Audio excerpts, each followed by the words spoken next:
धरती का केंद्र। बीरबल ने अपनी छड़ी गाड़कर धरती का केंद्र बता दिया।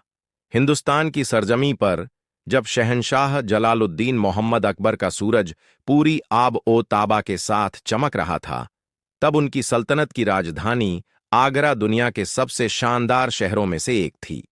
यमुना नदी के किनारे बसा यह शहर अपनी भव्य इमारतों, गुलजार बाजारों और जीवंत संस्कृति के लिए मशहूर था।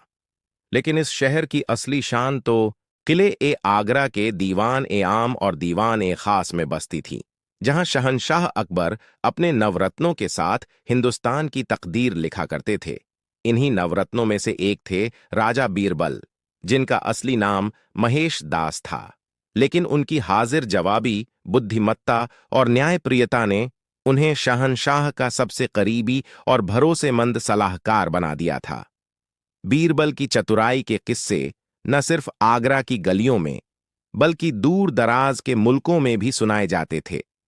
उनकी मौजूदगी से अकबर का दरबार हमेशा गुलजार रहता था और बड़े से बड़े मसले उनकी एक चुटकी में हल हो जाया करते थे।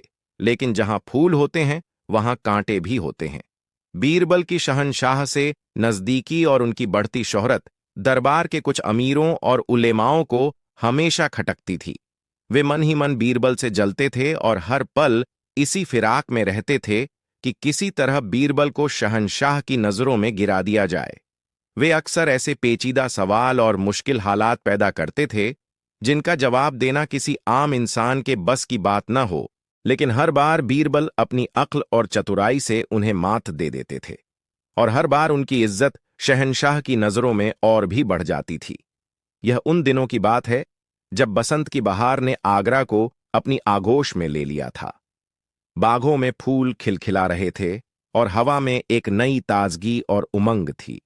ऐसे ही एक खुशनुमा दिन दीवान ए आम में शहंशाह अकबर अपने तख्ते ताऊस पर विराजमान थे। उनके नवरत्न अपनी अपनी जगहों पर बैठे थे और दरबार रोज की तरह खचाखच भरा हुआ था। तभी दरबान ने आकर इत्तला दी कि फारस के शाह के एक खास नुमाइंदे मुल्ला दो प्याजा के भाई मुल्ला तीन प्याजा अपने साथ कुछ विद्वानों को लेकर हाजिर हुए हैं और शहंशाह से मुलाकात करना चाहते हैं। अकबर ने हमेशा की तरह इल्म और हुनर की कद्र करते हुए उन्हें इज्जत के साथ अंदर लाने का हुक्म दिया। मुल्ला तीन प्याजा एक लंबा, रौबदार और बेहद घमंडी शख्स था। उसकी आंखों में अपनी विद्वता का गुरूर साफ झलकता था। उसके साथ आए विद्वान भी अपने अपने फन में माहिर होने का दावा करते थे। उन्होंने शहंशाह को अदब से सलाम किया और फारस के शाह का पैगाम सुनाया। इसके बाद मुल्ला तीन प्याजा ने अपनी असली मंशा जाहिर की। उसने कहा, आलम पनाह, हमने आपके दरबार और आपके नवरत्नों की बुद्धिमानी के बहुत चर्चे सुने हैं, खासकर राजा बीरबल के। हम बस यह जानना चाहते हैं कि इन बातों में कितनी हकीकत है। इसलिए हम अपने साथ एक ऐसा सवाल लाए हैं जिसका जवाब आज तक दुनिया का कोई विद्वान नहीं दे पाया है। अगर आपके दरबार में कोई इस सवाल का जवाब दे सका तो हम मान जाएंगे कि हिंदुस्तान की सरजमी वाकई इल्म का मरकज है। अकबर को मुल्ला का यह अंदाज पसंद नहीं आया, लेकिन उन्होंने संयम से काम लेते हुए कहा, मुल्ला जी, आप अपना सवाल पेश करें। हमारे दरबार में हर सवाल का स्वागत है। मुल्ला तीन प्याजा के चेहरे पर एक कुटिल मुस्कान तैर गई। उसने अपनी भारी आवाज में पूरे दरबार को सुनाते हुए पूछा, मेरा सवाल बहुत सीधा और सरल है। कोई मुझे यह बता दे कि इस पूरी धरती का केंद्र यानी बीचों बीच का हिस्सा कहां है। यह सवाल सुनते ही पूरे दरबार में सन्नाटा छा गया। यह एक ऐसा सवाल था जिसका जवाब किसी के पास नहीं था। धरती गोल है, यह तो सब जानते थे, लेकिन उसका केंद्र कहां है, यह कौन बता सकता था। दरबार के बड़े बड़े विद्वान, ज्योतिषी और ज्ञानी एक दूसरे का मुंह ताकने लगे। किसी की हिम्मत नहीं हुई कि वह इस सवाल का जवाब देने के लिए आगे आए। मुल्ला तीन प्याजा और उसके साथी विद्वानों के चेहरों पर जीत की मुस्कान और भी गहरी हो गई। उन्हें लगा कि उन्होंने अकबर के दरबार को निरुत्तर कर दिया है। अकबर का चेहरा भी चिंता से भर गया। यह सिर्फ एक सवाल नहीं था, बल्कि उनकी सल्तनत की इज्जत का सवाल था। उन्होंने अपने सभी नवरत्नों की तरफ देखा, लेकिन सबके सिर झुके हुए थे। तानसेन के हाथ सितार पर थम गए थे और अबुल फजल की कलम रुक गई थी। राजा टोडरमल, जो हिसाब किताब के बेताज बादशाह थे, वे भी इस सवाल के आगे बेबस नजर आ रहे थे। तभी अकबर की नजर बीरबल पर पड़ी, जो हमेशा की तरह शांत और मुस्कुराते हुए बैठे थे, जैसे कुछ हुआ ही न हो। अकबर ने कुछ उम्मीद के साथ पूछा, बीरबल, क्या तुम्हारे पास भी इस सवाल का कोई जवाब नहीं है? क्या आज हमें इन फारसी मेहमानों के सामने शर्मिंदा होना पड़ेगा? बीरबल अपनी जगह से उठे, शहंशाह को अदब से सलाम किया और फिर मुल्ला तीन प्याजा की तरफ घूमकर बोले, मुल्ला जी, आपका सवाल जितना मुश्किल लग रहा है, उतना ही आसान इसका जवाब है। लेकिन इसके लिए मुझे 2 दिन की मोहलत और कुछ चीजों की जरूरत पड़ेगी। यह सुनते ही मुल्ला तीन प्याजा ठाका मारकर हंस पड़ा। 2 दिन? जनाब, आप चाहें तो 2 महीने ले लें, लेकिन इस सवाल का जवाब आप नहीं ढूंढ पाएंगे। खैर, हमें आपकी यह शर्त मंजूर है। बताइए, आपको क्या चाहिए?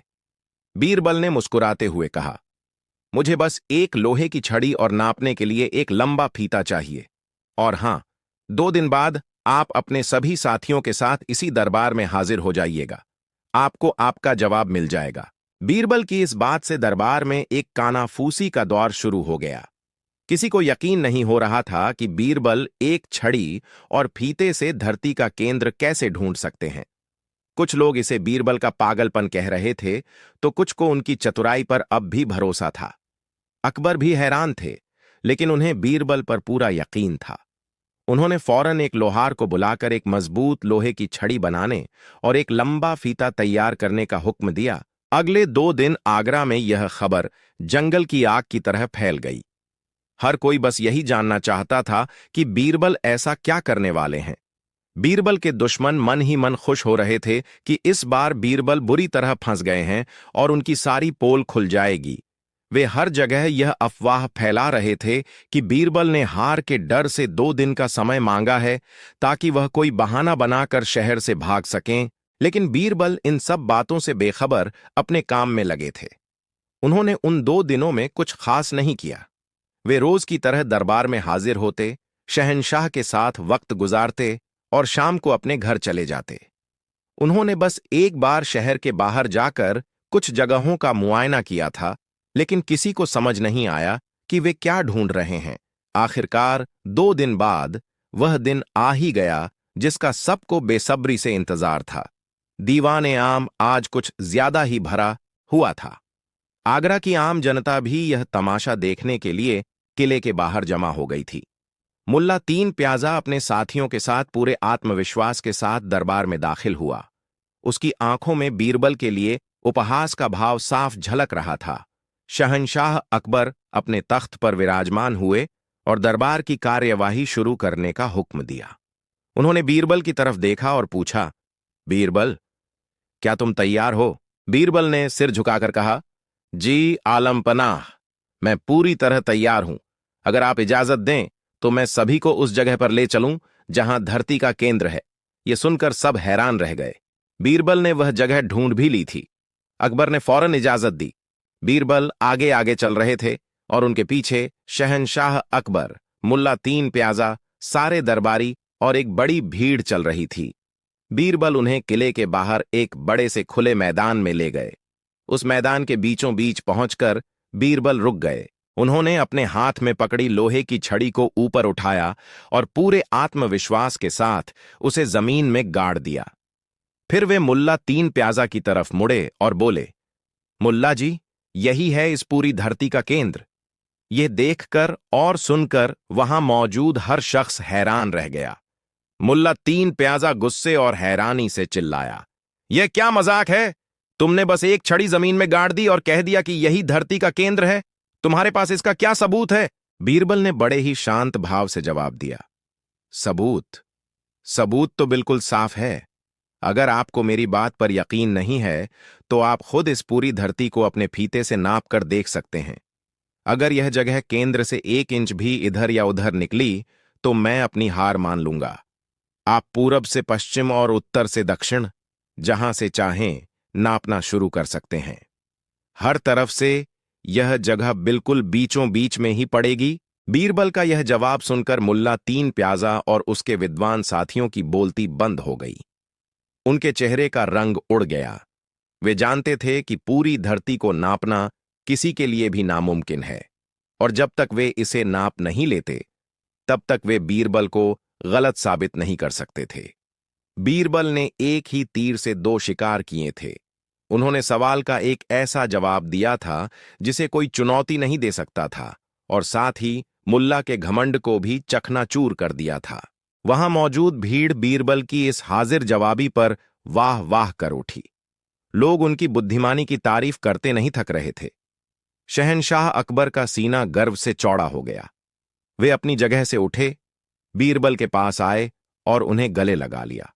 उन्होंने कहा, बीरबल, आज तुमने एक बार फिर साबित कर दिया कि तुमसे बड़ा बुद्धिमान इस दुनिया में कोई नहीं है।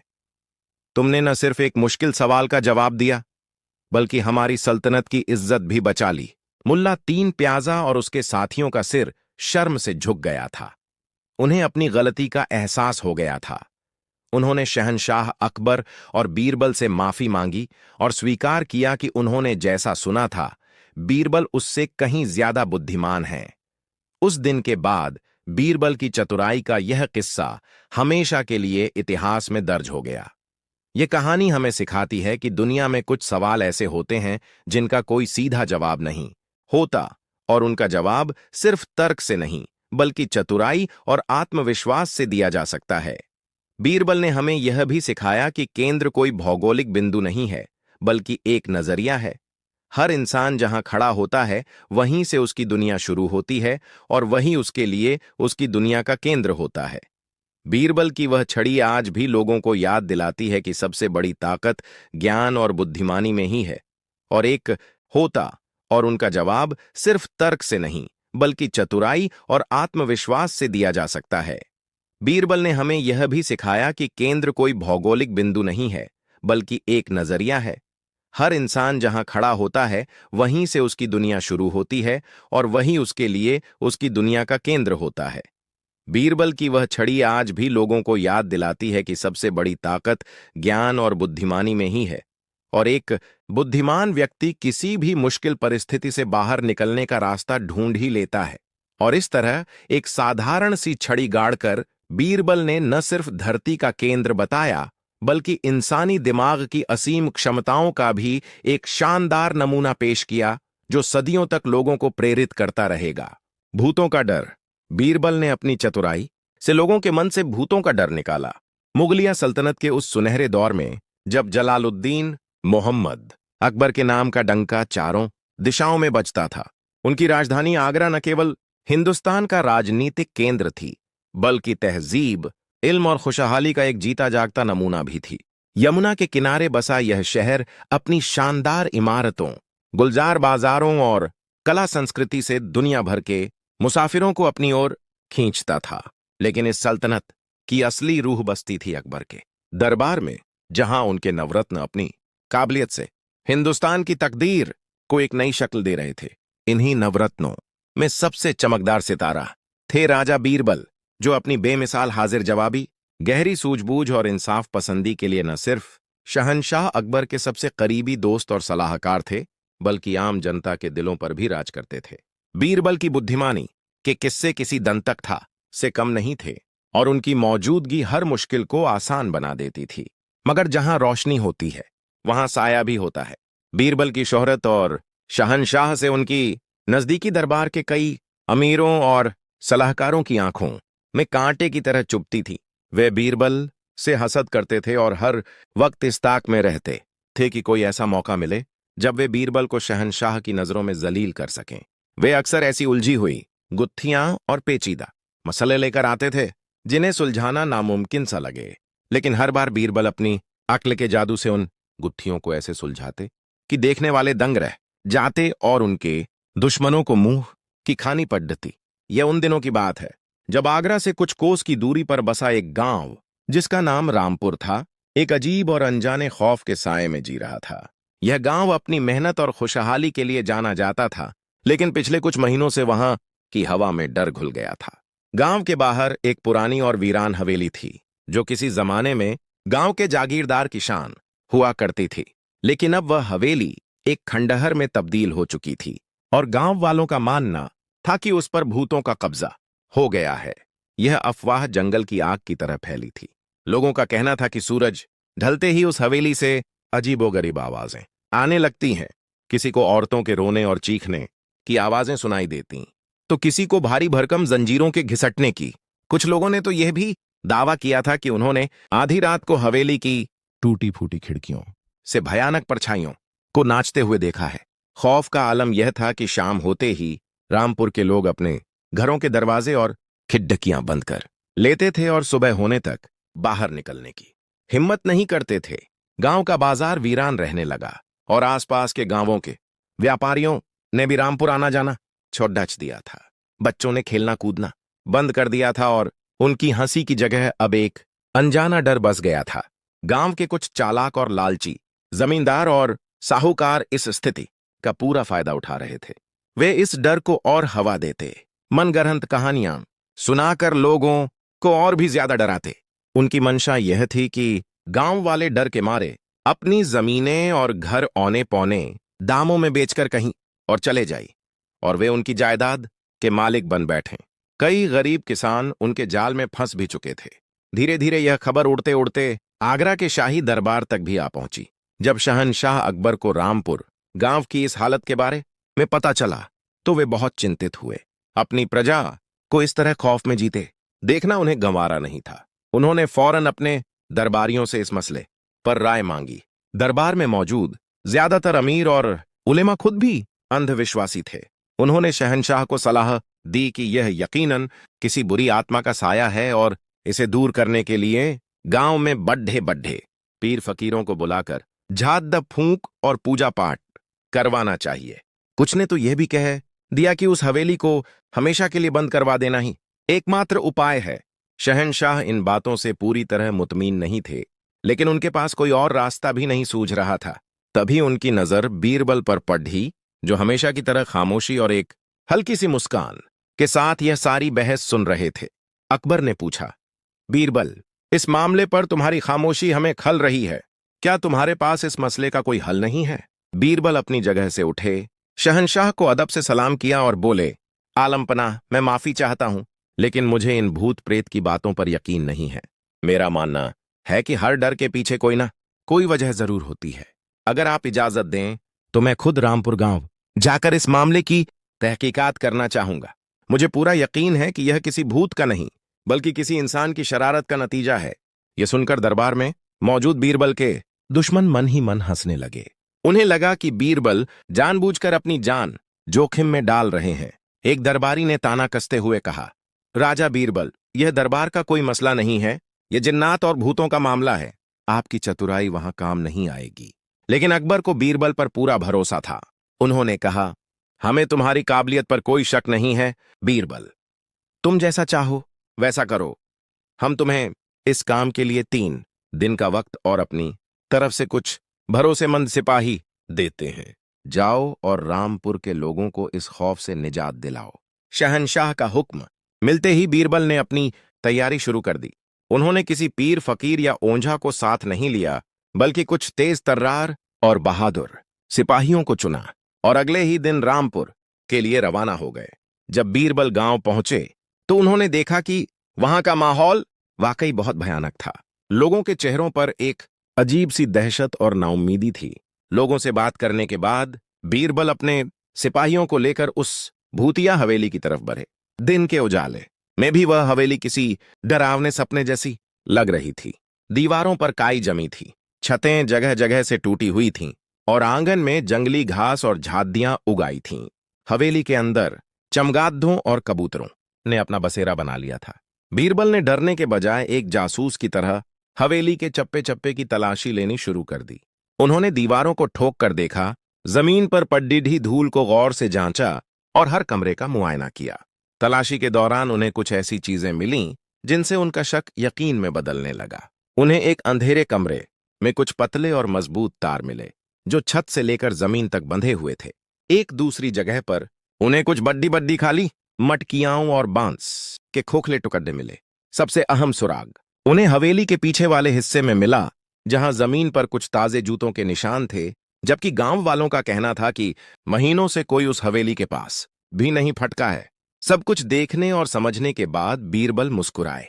उन्होंने अपने सिपाहियों को अपना पूरा मंसूबा समझाया।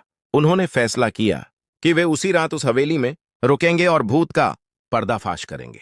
ये खबर जब गांव वालों को मिली तो वे और भी डर गए।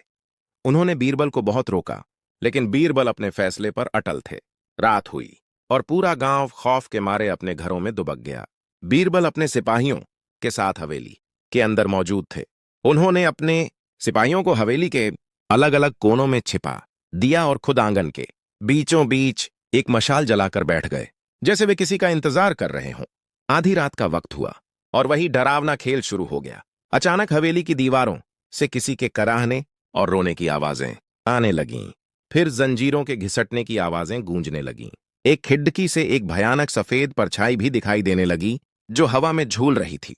यह मंजर इतना खौफनाक था कि कोई भी आम इंसान डर के मारे बेहोश हो जाता। लेकिन बीरबल शांत बैठे रहे। जैसे ही आवाजें और परछाइयों का खेल अपने चरम पर पहुंचा, बीरबल ने अपने सिपाहियों को इशारा किया। सिपाही फौरन हरकत में आए और उन जगहों पर धावा बोल दिया जहां से ये आवाजें आ रही थीं। कुछ ही पलों में हवेली के अंदर से चीख पुकार मच गई, लेकिन यह आवाजें किसी भूत की नहीं बल्कि इंसानों की थीं। सिपाहियों ने 3 लोगों को धर दबोचा। अगली सुबह बीरबल ने पूरे गांव को फिर से चौपाल पर इकट्ठा किया। उन तीनों पकड़े गए लोगों को भी वहां लाया गया। उन्हें देखकर पूरा गांव हैरान रह गया, क्योंकि वे कोई और नहीं बल्कि गांव के वही लालची जमींदार और साहूकार थे जो लोगों की जमीनें हड्डेच रहे थे। बीरबल ने पूरे गांव के सामने उस भूत का राज खोला। उन्होंने बताया कि कैसे ये लोग पतले तारों से बंधी सफेद चादर को हवा में लटकाकर भूत की परछाई दिखाते थे। वे बड्डी बड्डी मटकियों और खोखले बांस में मुंह डालकर अजीबोगरीब आवाजें निकालते थे, जो रात के सन्नाटे में गूंजकर और भी डरावनी लगती थीं। जंजीरों को जमीन पर घसीटकर वे लोगों को डराते थे। उनका मकसद सिर्फ एक था, गांव में दहशत फैलाना, ताकि लोग डरकर अपनी जायदाद उन्हें बेच दें।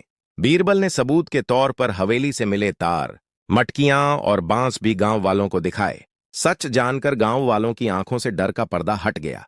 उनका गुस्सा उन धोखेबाज जमींदारों पर फूट पड़ा। बीरबल ने उन्हें शांत किया और उन अपराधियों को अपने साथ आगरा ले गए, ताकि शहंशाह अकबर उन्हें उनके की सजा दे सकें। रामपुर के लोग अब डर से आजाद थे। उन्होंने बीरबल का बहुत बहुत शुक्रिया अदा किया। बीरबल ने उन्हें समझाया, भूत प्रेत कहीं और नहीं बल्कि हमारे मन के वहम और डर में बसते हैं। जब हम डरना बंद कर देते हैं और सवाल करना शुरू करते हैं तो बड्ढे से बद्धा भूत भी गायब हो जाता है। असली भूत अज्ञानता और अंधविश्वास है, जिसे सिर्फ ज्ञान और तर्क की रोशनी से ही मिटाया जा सकता है। जब बीरबल उन अपराधियों के साथ वापस आगरा पहुंचे और शहंशाह अकबर को पूरी कहानी सुनाई, तो अकबर बीरबल की बुद्धिमानी से बहुत खुश हुए। उन्होंने बीरबल को इनाम दिया और उन अपराधियों को सख्त सजा सुनाई। यह किस्सा एक बार फिर बीरबल की चतुराई की मिसाल बन गया और दूर दूर तक फैल गया। इसने लोगों को यह सिखाया कि किसी भी बात पर आंख मूंद कर विश्वास करने से पहले उसकी सच्चाई को जानना जरूरी है, क्योंकि अक्सर डर का कारण अलौकिक नहीं बल्कि कुछ चालाक इंसानों की साजिशें होती हैं। बीरबल ने सिर्फ एक गांव को नहीं बल्कि एक सोच को डर से आजाद किया था, और यह उनकी सबसे बड़ी जीत थी। हिंदुस्तान की जमीन पर जब मुगलिया सल्तनत का परचम पूरी शान से लहरा रहा था और आगरा का किला दुनिया भर के लिए जन्नत नजीर बना हुआ था, तब शहंशाह जलालुद्दीन मोहम्मद अकबर का दरबार सिर्फ इंसाफ और हुकूमत का मरकज ही नहीं बल्कि इल्म और दानिश का एक ऐसा गहरा समंदर था जिसकी लहरों से निकलने वाले मोती आज भी तारीख की किताबों में अपनी चमक बिखेरते हैं। शहंशाह को जहां अपनी सल्तनत की सरहदों को फैलाने का शौक था, वहीं उन्हें जिंदगी और कायनात के अनसुलझे सवालों की तह में उतरने का भी उतना ही गहरा जुनून था। उनके इसी जुनून की प्यास बुझाने के लिए उनके नवरत्नों की महफिल हमेशा सजी रहती थी, और उस महफिल का सबसे रोशन सितारा थे राजा बीरबल, जिनकी तेज जबान और हाजिर जवाबी के आगे बड़े बड़े सूरमाओं और अकलमदों के चिराग गुल हो जाया करते थे। ये किस्सा उस वक्त का है जब कुछ ही दिन पहले बीरबल ने दरबार में यह साबित किया था कि दुनिया की सबसे मीठी चीज इंसान की जबान है। उन्होंने एक टूटे हुए फनकार की जिंदगी में अपनी तारीफ के मीठे बोलों से उम्मीद की ऐसी शमा रोशन की थी कि उसकी रोशनी ने पूरे दरबार की आंखें चौंधियां दी थीं। शहंशाह अकबर बीरबल की इस अक्लमंदी से इतने मुतासिर हुए थे कि कई दिनों तक हर महफिल में बस इसी बात का जिक्र होता रहा। एक शाम जब दरबार अपनी पूरी रौनक पर था, शहनशाह के लिए खास तौर पर तैयार किए गए शाही हकीम एक सोने के कटोरे में कोई दवा लेकर हाजिर हुए। शहनशाह को कुछ दिनों से हाजमे की शिकायत थी। उन्होंने जैसे ही दवा का एक घूंट भरा, उनका पूरा मुंह कड़वाहट से भर गया। उन्होंने अपना चेहरा ऐसा बनाया जैसे उन्होंने दुनिया की सबसे बुरी चीज छक ली हो। उफ, तौबा तौबा, शहनशाह के मुंह से निकला।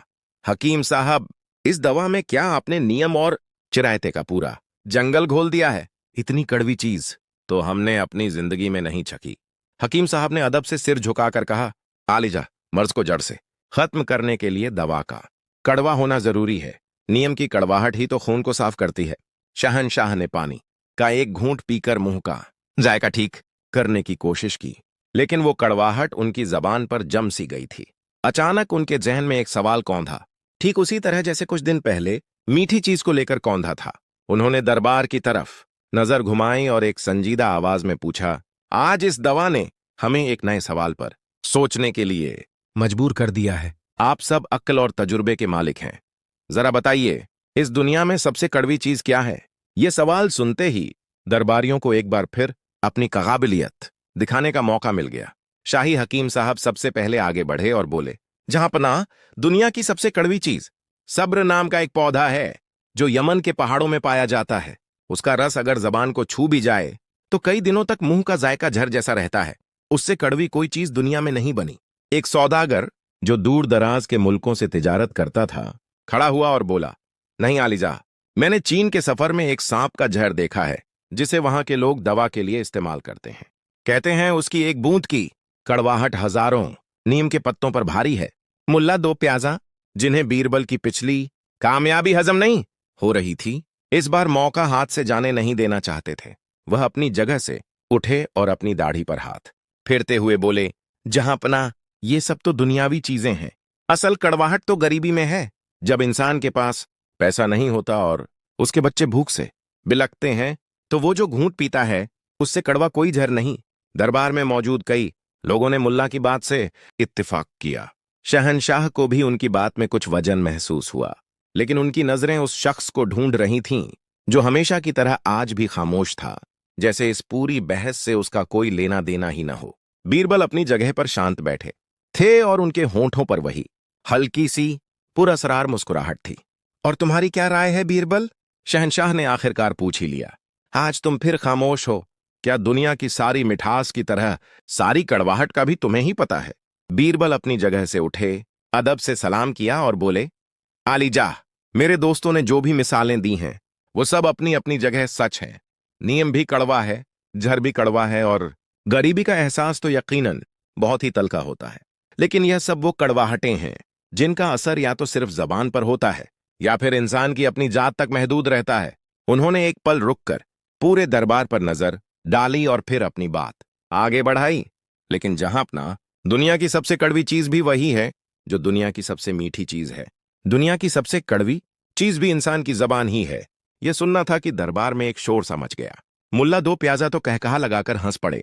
हाँ हाँ हाँ, मान गए बीरबल, तुम्हारी अकल का जवाब नहीं। अरे, एक ही चीज एक ही वक्त में सबसे मीठी और सबसे कड़वी कैसे हो सकती है? यह कौन सी बेतुकी बात है? जहां पनाह, यह सिर्फ बातों का गोरख धंधा है और कुछ नहीं। शहनशाह अकबर भी हैरान थे। उन्होंने कहा, बीरबल, तुम्हारा जवाब फिर से दिलचस्प है, लेकिन इस बार यकीन करना मुश्किल हो रहा है। तुमने जबान की मिठास तो साबित कर दी, लेकिन जबान की कड़वाहट नीम और झर से भी ज्यादा होती है। यह बात हमारी समझ से बाहर है। तुम्हें इसे भी साबित करना होगा, और इस बार सबूत ऐसा होना चाहिए जो पत्थर पर लकीर की तरह हो। बीरबल ने मुस्कुराते हुए कहा, आलिजा, मुझे आपकी शर्त कबूल है। मुझे एक बार फिर 1 महीने का वक़्त और शाही इख्तियारात दिए जाए। मैं वादा करता हूं कि 1 महीने बाद इसी दरबार में मैं यह साबित कर दूंगा कि इंसान की जबान से निकली कड़वाहट उस जहर से भी ज्यादा खतरनाक है जो इंसान की जान ले लेता है। शहनशाह ने बीरबल को इजाजत दे दी। दरबार में बैठे लोग कानाफूसी करने लगे। सबको यकीन था कि इस बार बीरबल बुरी तरह फंस गए हैं और इस इम्तिहान में कामयाब नहीं हो पाएंगे। बीरबल दरबार से निकलकर एक गहरी सोच में डूब गए। उन्हें पता था कि इस बार काम पहले से ज्यादा मुश्किल है। किसी की जिंदगी बनाना फिर भी आसान है, लेकिन किसी की जिंदगी को सिर्फ लफ्जों से तबाह करके दिखाना एक बहुत ही नाजुक और खतरनाक काम था। उन्हें एक ऐसे शख्स की जरूरत थी जिसकी इज्जत और शोहरत की बुनियाद इतनी मजबूत हो कि उसे हिलाना नामुमकिन सा लगे। काफी सोचने और अपने जासूसों से मशविरा करने के बाद उन्होंने आगरा के एक बहुत बड़े और नेकनाम जौहरी सेठ हीराचंद को चुना। सेठ हीराचंद सिर्फ एक अमीर सौदागर नहीं थे, बल्कि अपनी ईमानदारी, दरियादिली और सच्चाई के लिए पूरे मुल्क में मशहूर थे। उनकी जबान पर दिया हुआ कौल किसी भी दस्तावेज से ज्यादा कीमती माना जाता था। लोग अपनी अमानतें बिना किसी लिखा पढ़ी के उनके पास रखवाते थे। उनकी इज्जत ही उनकी सबसे बड़ी दौलत थी। अब बीरबल को एक ऐसे शख्स की जरूरत थी जिसकी जबान में ताकत हो, जिसके कहे हुए लफ्जों पर लोग यकीन करते हों। इसके लिए उन्होंने शहर के सबसे बड़े मुंशी और वाकया नवीस समाचार लिखने वाले जलालुद्दीन को चुना। जलालुद्दीन का काम शहर की हर छोटी बड़ी खबर को इकट्ठा करके उसे आम लोगों और दरबार तक पहुंचाना था। उसकी लिखी हुई बातें और उसकी कही हुई कहानियां आग की तरह फैलती थीं। बीरबल ने अपना भेष बदला और एक गरीब, परेशान हाल मुसाफिर के लिबास में मुंशी जलालुद्दीन के दफ्तर पहुंचे। उन्होंने जलालुद्दीन के सामने हाथ जोड़कर आंखों में आंसू भरकर एक मनगढ़ंत कहानी सुनाई। मुंशी जी, मैं बर्बाद हो गया, लुट गया, उन्होंने रोते हुए कहा। मैं कंधार से अपने परिवार के साथ तिजारत के सिलसिले में आया था। मेरे पास 100 सोने की अशर्फियों की एक थैली थी जो मेरी जिंदगी भर की कमाई थी। किसी ने मुझे मशविरा दिया कि आगरा में सेठ हीराचंद से ज्यादा ईमानदार कोई नहीं है, और मैंने सफर की थकान और चोरों के डर से वो थैली उनके पास अमानत रखवा दी। अब जब मैं आज अपनी अमानत वापस लेने गया तो सेठ जी साफ मुकर गए। वो कह रहे हैं कि मैं झूठा हूं और मैंने उन्हें कोई थैली नहीं दी। मेरे पास कोई गवाह नहीं, कोई दस्तावेज नहीं। मैं क्या करूं, कहां जाऊं? उनकी शोहरत के आगे मेरी सच्चाई कौन मानेगा? जलालुद्दीन ने यह कहानी सुनी तो उसे यकीन नहीं हुआ। उसने कहा, यह नामुमकिन है। मैं सेठ हीराचंद को बरसों से जानता हूं, वो ऐसा काम कर ही नहीं सकते। बीरबल भेस में और ज्यादा जोर जोर से रोने लगे। मैं जानता था कोई मेरी बात नहीं मानेगा, लेकिन खुदा की कसम, मैं सच कह रहा हूं। शायद दौलत देखकर उनका ईमान डोल गया। आप ही शहर के सबसे बड़े खबर नवीस हैं। अगर आप मेरी मदद नहीं करेंगे तो मैं इसी शहर में भूखा मर जाऊंगा। जलालुद्दीन एक कशमकश में पड़ गया। एक तरफ सेठ हीराचंद की पत्थर जैसी मजबूत इज्जत थी और दूसरी तरफ इस गरीब मुसाफिर के आंसू और उसकी दर्द भरी कहानी। उसके अंदर का पत्रकार जागा। उसने सोचा, अगर इस कहानी में जरा भी सच्चाई है तो यह शहर की सबसे बड़ी खबर होगी। उसने उस मुसाफिर को तसल्ली देकर भेज दिया, लेकिन शक का एक बीज उसके दिमाग में पड़ चुका था। उस दिन उसने अपनी खबरों में यह तो नहीं लिखा, लेकिन अपने खास दोस्तों और उठने बैठने वालों की महफिल में उसने इस अजीब वाक़ये का जिक्र किया। उसने कहा, आज एक अजीब मामला सामने आया। सुना है सेठ हीराचंद पर किसी ने बेईमानी का इल्जाम लगाया है। मुझे तो यकीन नहीं, लेकिन आग लगती है तभी तो धुआं उठता है। बस यही वो चिंगारी थी जिसकी बीरबल को जरूरत थी। जलालुद्दीन की जबान से निकला यह एक छोटा सा जुमला, आग लगती है तभी तो धुआं उठता है, एक कड़वे जहर की तरह हवा में फैल गया। बीरबल ने अब अपने आदमियों को काम पर लगा दिया।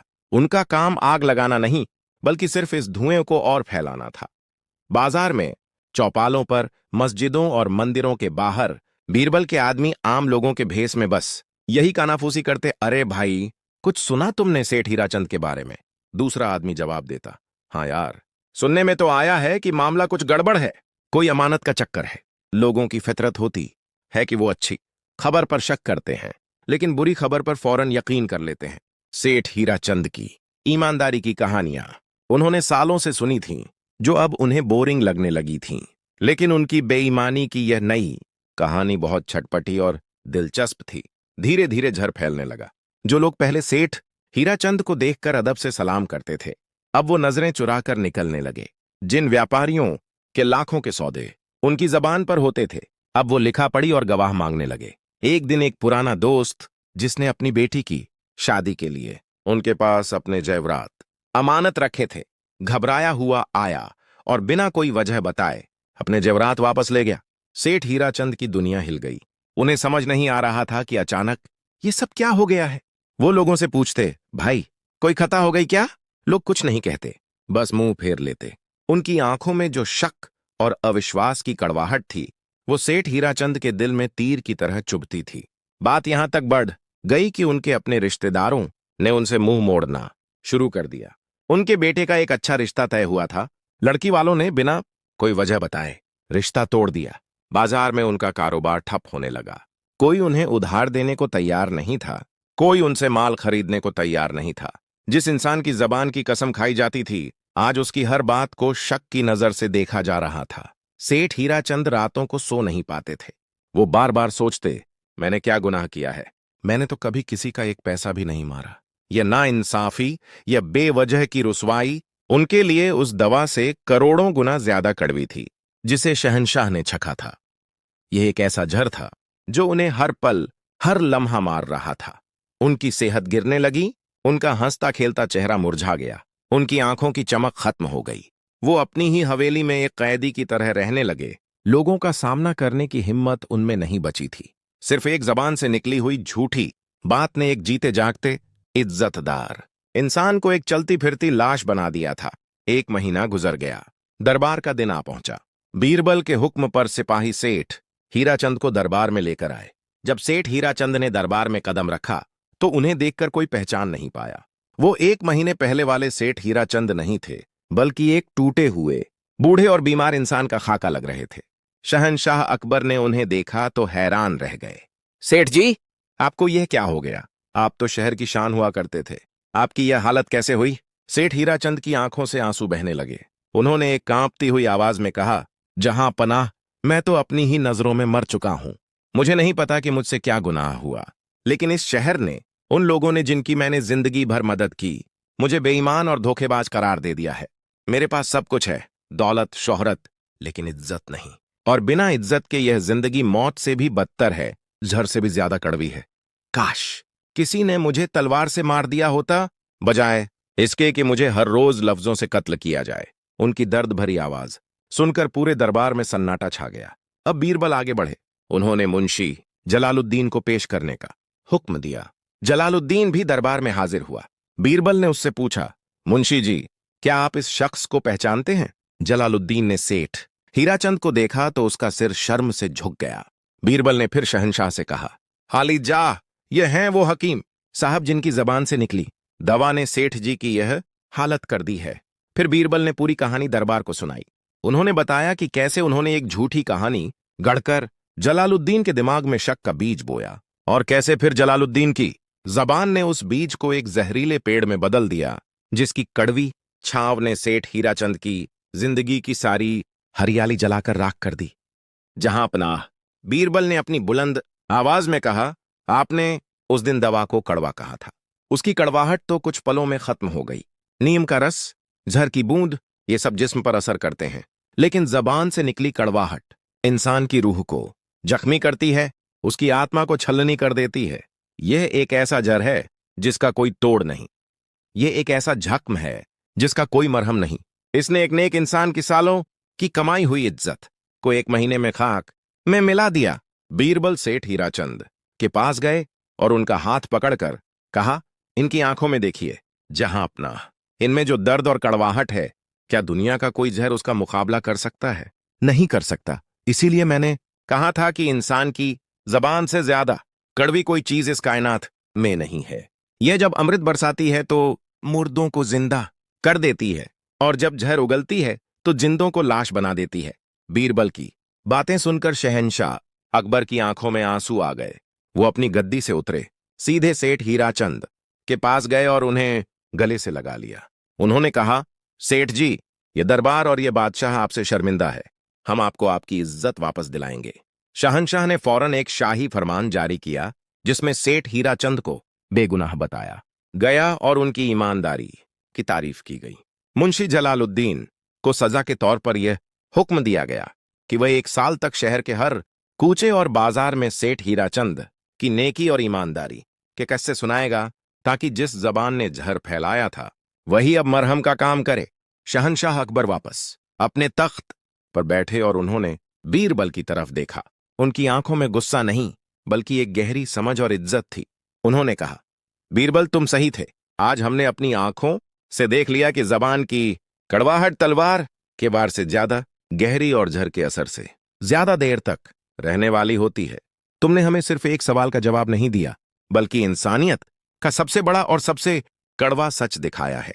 उस दिन के बाद से आगरा की सल्तनत में यह बात सोने के हरफों में लिख दी गई कि दुनिया में सबसे ताकतवर चीज इंसान की जबान है, क्योंकि उसी से दुनिया का सबसे मीठा अमृत और दुनिया का सबसे कड़वा जहर जन्म लेता है। और यह किस्सा आज भी हमें यही याद दिलाता है कि बोलने से पहले 100 बार सोचना क्यों जरूरी है, क्योंकि हमारे लफ्ज किसी के लिए जिंदगी बन सकते हैं और किसी के लिए मौत से भी बदतर सजा। अफीम का चोर। बीरबल ने अफीम चुराने वाले असली चोर को पकड़ लिया। शहंशाह जलालुद्दीन मोहम्मद अकबर के दौर में हिंदुस्तान की सल्तनत अपनी बुलंदी पर थी। आगरा, जो उस वक्त दारुल हुकूमत था, दुनिया के सबसे शानदार और खुशहाल शहरों में गिना जाता था। यमुना नदी के किनारे बसा यह शहर अपनी भव्य इमारतों, हरे भरे बागों और चहल पहल से भरे बाजारों के लिए मशहूर था। यहाँ की हवा में इल्म, हुनर और तहजीब की खुशबू घुली हुई थी। लेकिन इस शहर की असली रौनक किले आगरा के दीवाने आम और दीवाने खास में थी, जहाँ शहंशाह अकबर अपने नवरत्नों के साथ बैठकर हिंदुस्तान की किस्मत के फैसले किया करते थे। इन्हीं नवरत्नों में एक ऐसा हीरा भी था जिसकी चमक सबसे निराली थी, राजा बीरबल। अपनी हाजिर जवाबी, बेमिसाल बुद्धिमानी और इंसाफ करने के अनोखे अंदाज के लिए मशहूर बीरबल न सिर्फ शहंशाह के सबसे भरोसेमंद सलाहकार थे, बल्कि उनके दिल के सबसे करीब दोस्त भी थे। बीरबल की मौजूदगी में दरबार की हर महफिल रोशन हो उठती थी और बड़ी से बड़ी उलझनें भी पलक झपकते ही सुलझ जाती थीं। मगर जहां इज्जत और शोहरत होती है, वहां हसद और जलन के साए भी मंडराते हैं। बीरबल की बढ़ती हुई मकबूलियत और शहंशाह से उनकी दोस्ती दरबार के कुछ अमीरों और सलाहकारों को एक आंख नहीं भाती थी। वे हमेशा इसी कोशिश में लगे रहते थे कि किसी तरह बीरबल को नीचा दिखाया जाए और शहंशाह की नज़रों में उनकी अहमियत कम कर दी जाए। वे अक्सर ऐसे पेचीदा और मुश्किल मामले दरबार में लेकर आते थे जिनका हल ढूंढना लगभग नामुमकिन हो, ताकि बीरबल उसमें उलझ जाए और उनकी नाकामी साबित की जा सके। लेकिन हर बार बीरबल अपनी अक्ल और दानिशमंदी से ऐसी चाल चलते थे कि उनके दुश्मन खुद ही अपने बिछाए जाल में फंस जाते थे और बीरबल की इज्जत पहले से भी ज्यादा बढ़ जाती थी। यह उन दिनों की बात है जब सल्तनत में सब कुछ अमन चैन से चल रहा था। एक सुबह जब दीवाने खास में शहंशाह अकबर अपने खास सलाहकारों के साथ बैठे किसी अहम मसले पर गुफ्तगू कर रहे थे, तभी दरबार में शाही गोदामों के मुहाफिज मुख्तार खान बदहवास और घबराए हुए दाखिल हुए। उनके चेहरे का रंग उड़ा हुआ था और माथे पर पसीने की बूंदें थीं। उन्हें इस हालत में देखकर शहंशाह अकबर को कुछ अनहोनी की आशंका हुई। उन्होंने पूछा, मुख्तार खान, खैर तो है? तुम्हारा चेहरा बता रहा है कि कोई बड़ी गड़बड़ हुई है। मुख्तार खान ने कांपते हुए हाथों से शहंशाह को सलाम किया और बोला, आलमपनाह, गजब हो गया। शाही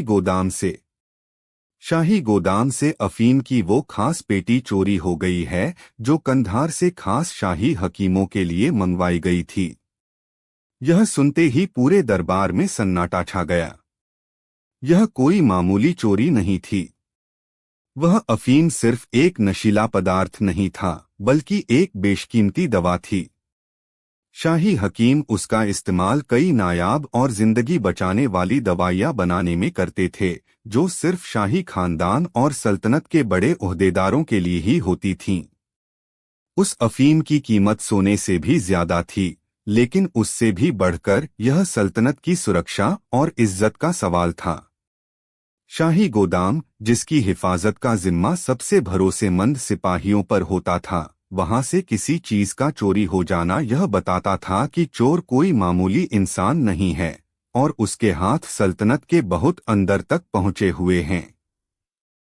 शहंशाह अकबर का चेहरा गुस्से से लाल हो गया। उन्होंने गरजकर पूछा, यह कैसे हुआ, मुख्तार खान? क्या पहरेदार सो रहे थे? क्या गोदाम के ताले इतने कमजोर थे कि कोई भी उन्हें तोड़कर अंदर जा सके? मुख्तार खान ने सिर झुकाकर कहा, पनाह बख्शें जहांपनाह। न तो कोई ताला टूटा है और न ही किसी दीवार में सेंध लगी है। पहरेदार भी अपनी जगह पर मुस्तैद थे। ऐसा लगता है जैसे चोर हवा में आया और हवा में ही गायब हो गया। यह किसी ऐसे शख्स का काम है जो गोदाम के हर जर्रे से वाकिफ है। यह बात और भी ज्यादा परेशान करने वाली थी। इसका मतलब था कि चोर कोई बाहरी नहीं बल्कि सल्तनत का ही कोई मुलाजिम, कोई अपना ही था।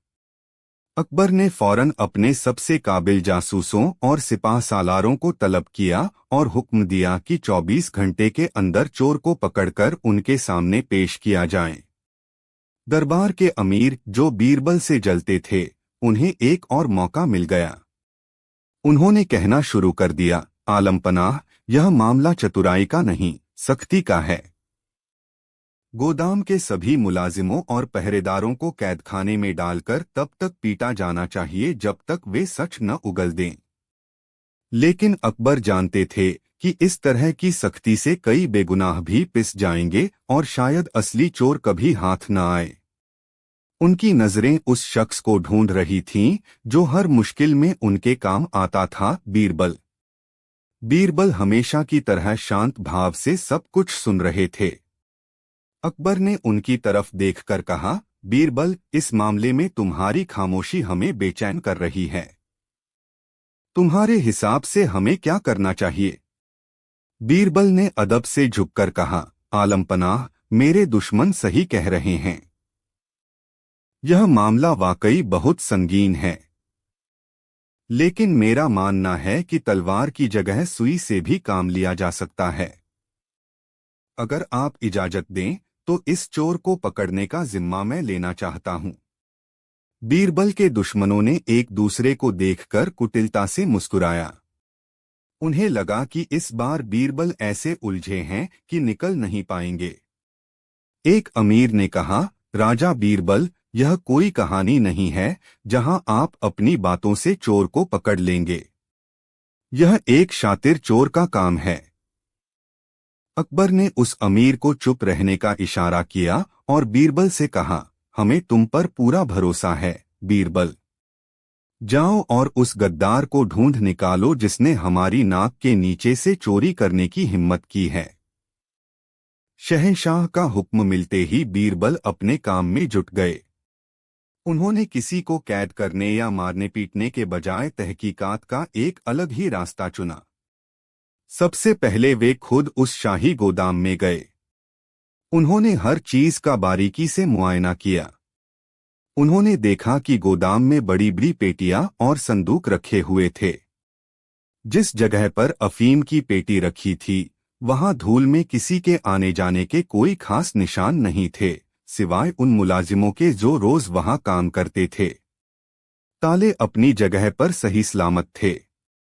बीरबल समझ गए कि चोर के पास यकीनन असली या नकली चाबी थी। इसके बाद बीरबल ने गोदाम में काम करने वाले सभी लोगों से एक एक करके बात की। उस गोदाम में कुल 4 लोग काम करते थे। एक बूढ़ा मुंशी जो हिसाब किताब रखता था, 2 जवान मजदूर जो सामान उठाने रखने का काम करते थे, और खुद मुख्तार खान जो इन सब का इंचार्ज था। इसके अलावा रात में 4 पहरेदार पहरा देते थे। बीरबल ने सबसे पहले बूढ़े मुंशी से बात की। मुंशी ने बताया कि वह सालों से इस गोदाम में काम कर रहा है और उसने कभी एक पैसे की भी हेराफेरी नहीं की। उसकी बातों में सच्चाई और बेचारगी थी। फिर बीरबल ने दोनों मजदूरों हरीश और कासिम से बात की। दोनों ने चोरी के बारे में कुछ भी जानने से इनकार कर दिया। हरीश कुछ दिनों से परेशान दिख रहा था। पूछने पर पता चला कि उसकी भी जादू की छड़ी। बीरबल ने जादू की छड़ी से चोर का पता लगाया। हिंदुस्तान की सरजमी पर जब मुगलिया सल्तनत का सूरज अपने पूरे शबाब पर था और शहंशाह जलालुद्दीन मोहम्मद अकबर के नाम का परचम काबुल से लेकर बंगाल तक लहराता था, तब उनकी राजधानी आगरा दुनिया के सबसे आलीशान और खुशहाल शहरों में से एक थी।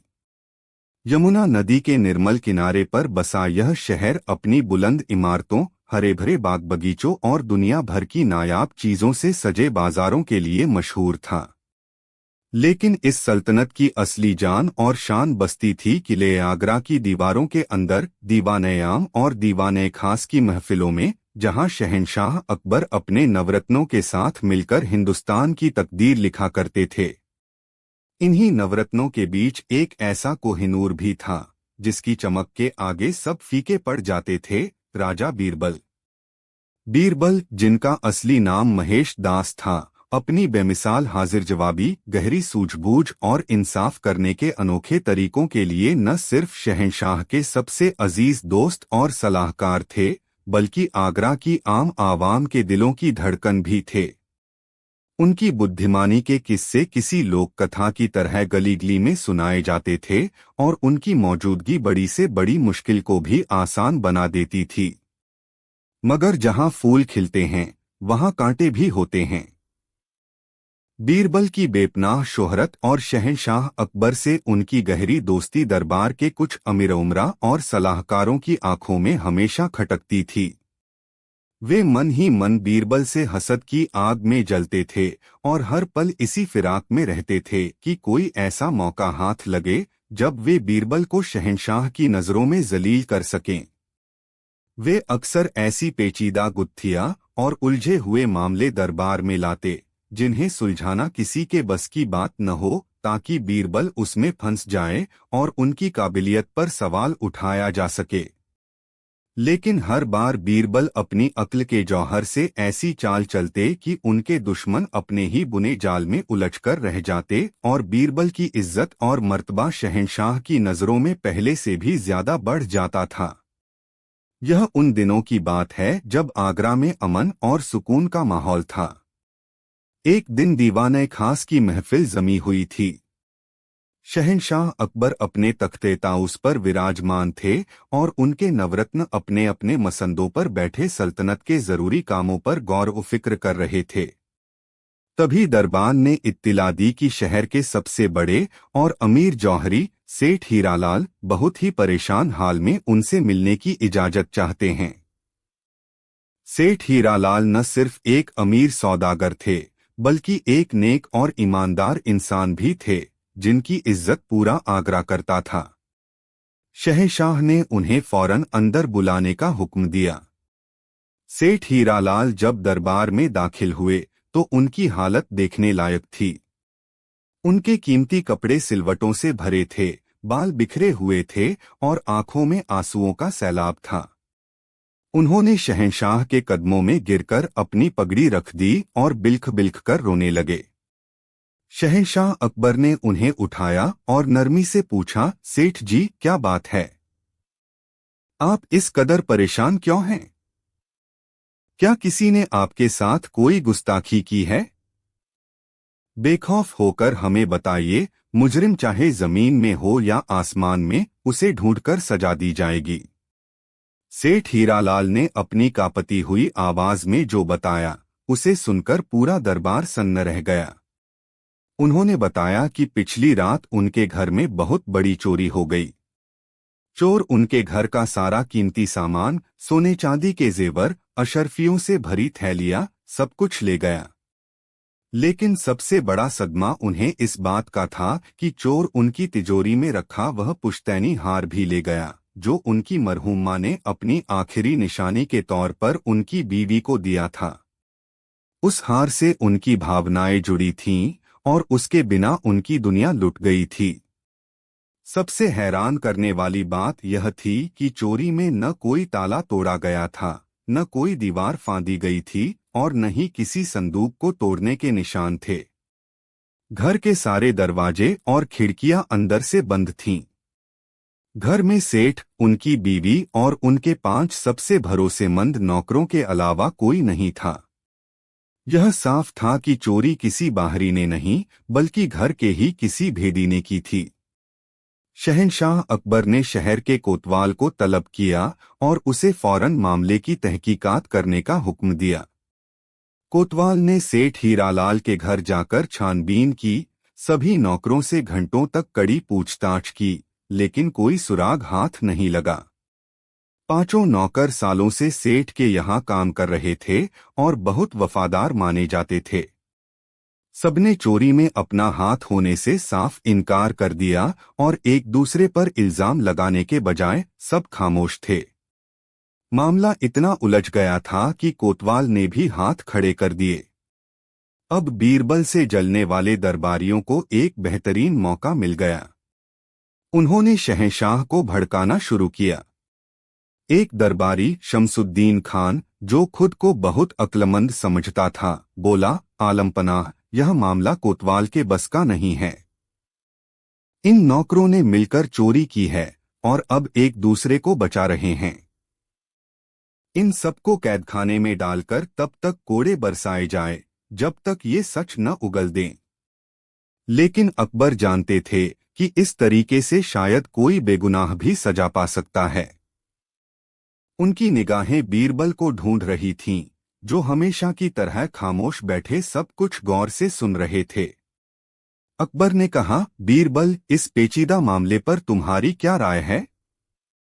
क्या तुम्हारे पास इस गुत्थी को सुलझाने का कोई तरीका है? शमसुद्दीन खान ने तंज कसते हुए कहा, हाँ, राजा बीरबल को ही यह काम सौंपा जाए।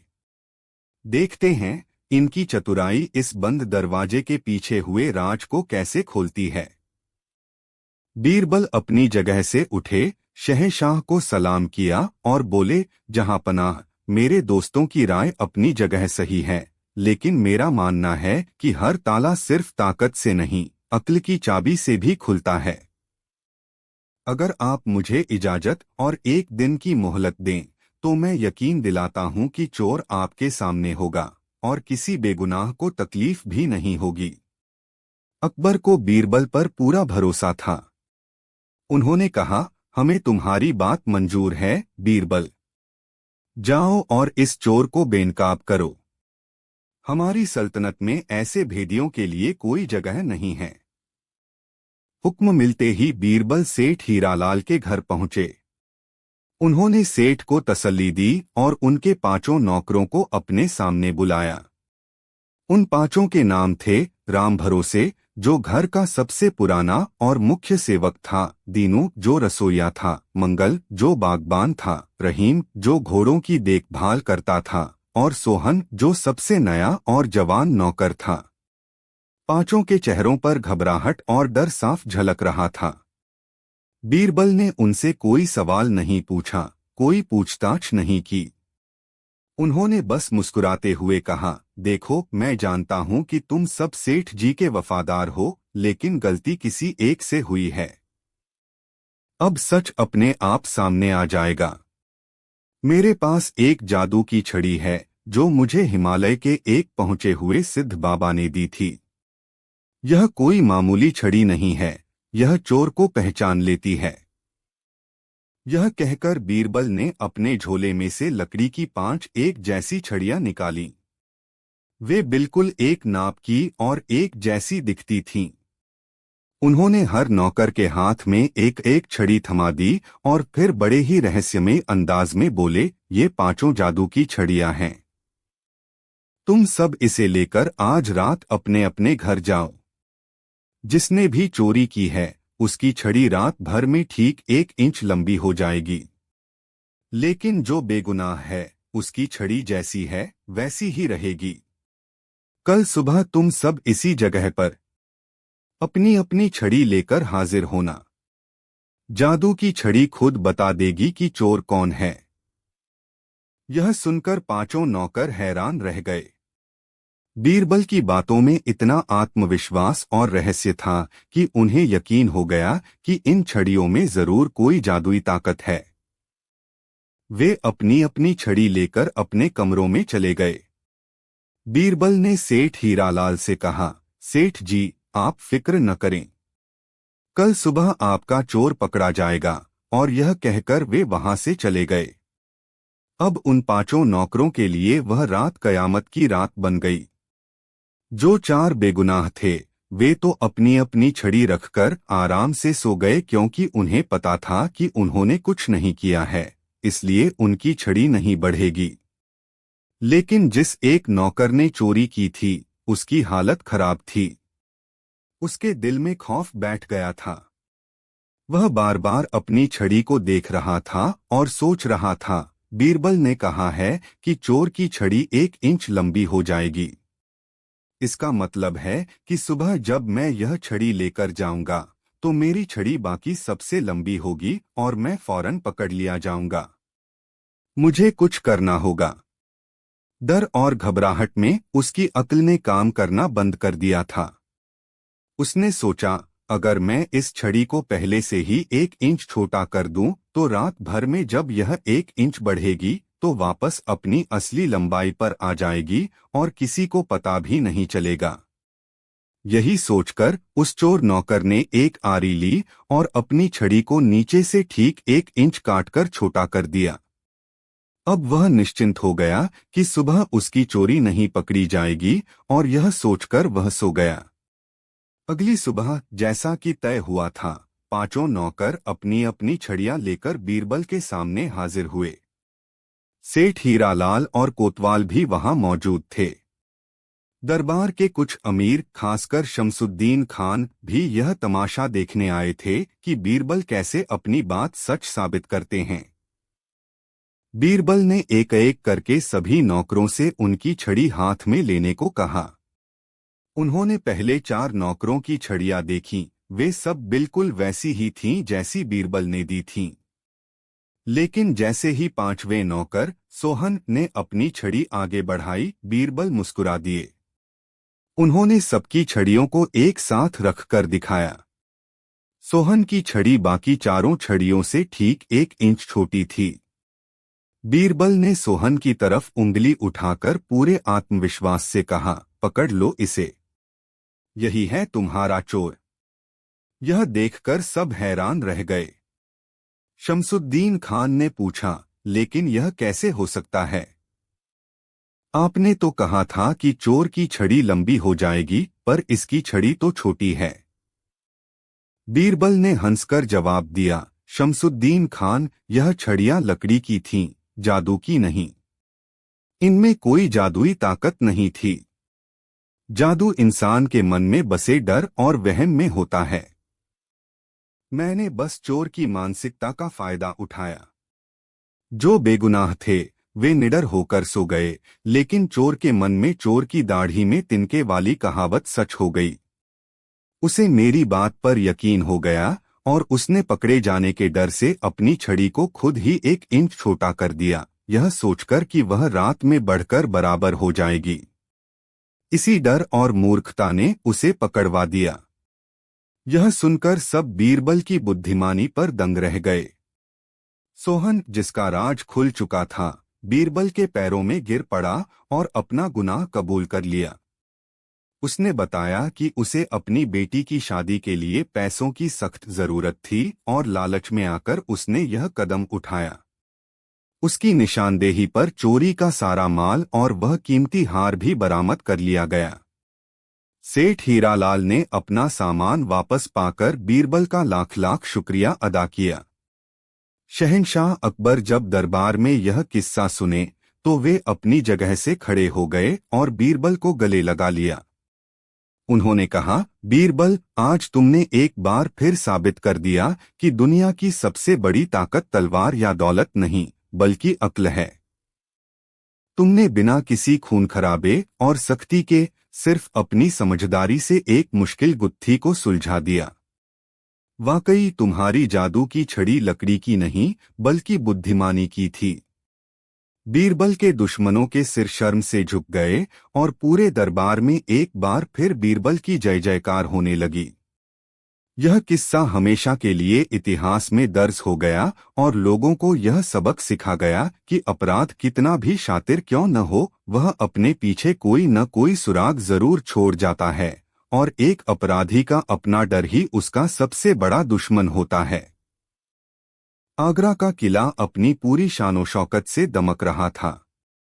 यमुना का शांत जल किले की दीवारों से टकराकर लौट रहा था और सूरज की पहली किरणें संगमरमरी गुंबदों को सोने की तरह चमका रही थीं। मुगलिया सल्तनत के सबसे शक्तिशाली शहंशाह जलालुद्दीन मोहम्मद अकबर का दरबार सज चुका था। रेशमी कालीनों, जड़ाव खंभों और दूर दूर से आए कीमती तोहफों से सजे दीवानयाम में हिंदुस्तान के कोने कोने से आए फरियादी, सूबेदार, मनसबदार और दरबारी अपने अपने स्थान पर बैठे थे।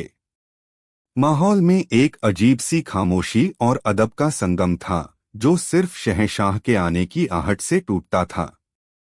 जैसे ही नगाड़ों की गूंज और शहंशाह हिंद जलालुद्दीन मोहम्मद अकबर तशरीफ ला रहे हैं की मुनादी हुई, पूरा दरबार अदब से झुक गया। शहंशाह अपने राजसी वैभव के साथ तख्ते ताउस पर विराजमान हुए।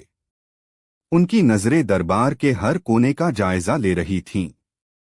चेहरे पर एक साथ सख्ती और रहमदिली के भाव थे। दरबार की कार्यवाही शुरू हुई, मसले पेश किए जाने लगे और शहंशाह अपनी बेमिसाल समझदारी से फैसले सुनाने लगे। लेकिन उनकी नजरें बार बार एक खाली जगह को तलाश रही थीं। उनके नवरत्नों में से एक, उनके सबसे अजीज दोस्त और सलाहकार बीरबल अभी तक दरबार में हाजिर नहीं हुए थे। अकबर का मन थोड़ा बेचैन हुआ, लेकिन उन्होंने अपनी परेशानी जाहिर नहीं होने दी। उन्हें बीरबल की आदत पता थी। वह अक्सर किसी उलझे हुए मामले की तहकीकात में या किसी गरीब की मदद करने में इतने मशगूल हो जाते थे कि वक्त का ध्यान ही नहीं रहता था। पर आज कुछ अलग था। एक अनजाना सा खटका अकबर के दिल में बैठ गया था। दरबार के दूसरे कोने में कुछ दरबारी एक दूसरे को देखकर कुटिलता से मुस्कुरा रहे थे। ये वो लोग थे जो बीरबल की अक्लमंदी और शहंशाह से उनकी नजदीकी से जलते थे।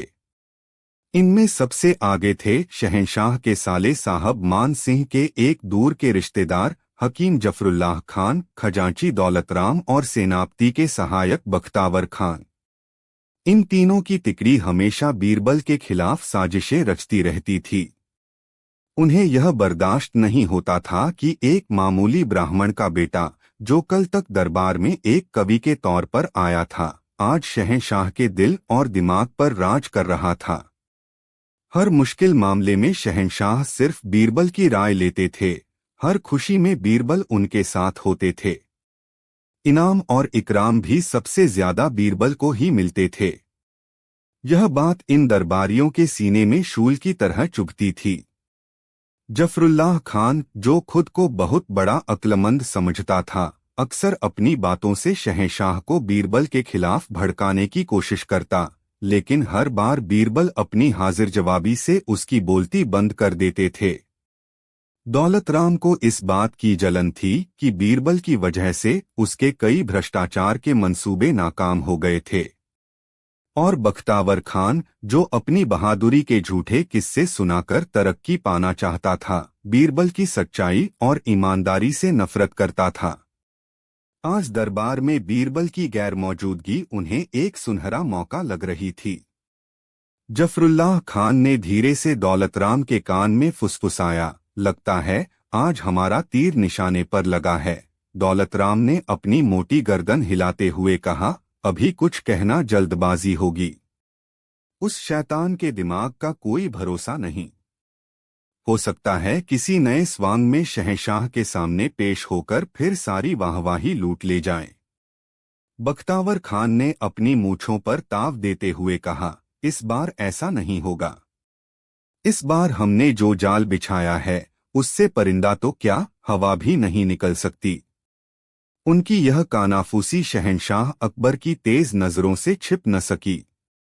उन्होंने कड़क आवाज में पूछा, क्या खिचड़ी पक रही है हकीम साहब? कोई खास मसला है तो दरबार के सामने पेश किया जाए। तीनों दरबारी एकदम सहम गए। जफरुल्लाह खान ने फौरन खड़े होकर अदब से झुकते हुए कहा, गुस्ताखी माफ हो जहांपना। हम तो बस आपके सबसे काबिल रत्न बीरबल जी की गैर मौजूदगी पर अपनी फिक्र जाहिर कर रहे थे। वो कभी इतनी देर नहीं करते। अकबर का माथा ठनका। इन लोगों के मुंह से बीरबल के लिए फिक्र की बात कुछ हजम नहीं हुई। उन्होंने कहा, तुम्हें बीरबल की इतनी फिक्र कब से होने लगी? खैर, वह जहां भी होंगे किसी जरूरी काम से ही होंगे। तुम दरबार की कार्यवाही पर ध्यान दो। लेकिन वक्त बीतता जा रहा था। दोपहर हो गई और बीरबल का कुछ पता नहीं चला। अब अकबर की चिंता बढ़ने लगी थी। उन्होंने अपने सबसे भरोसेमंद जासूसों को बीरबल का पता लगाने का हुक्म दिया।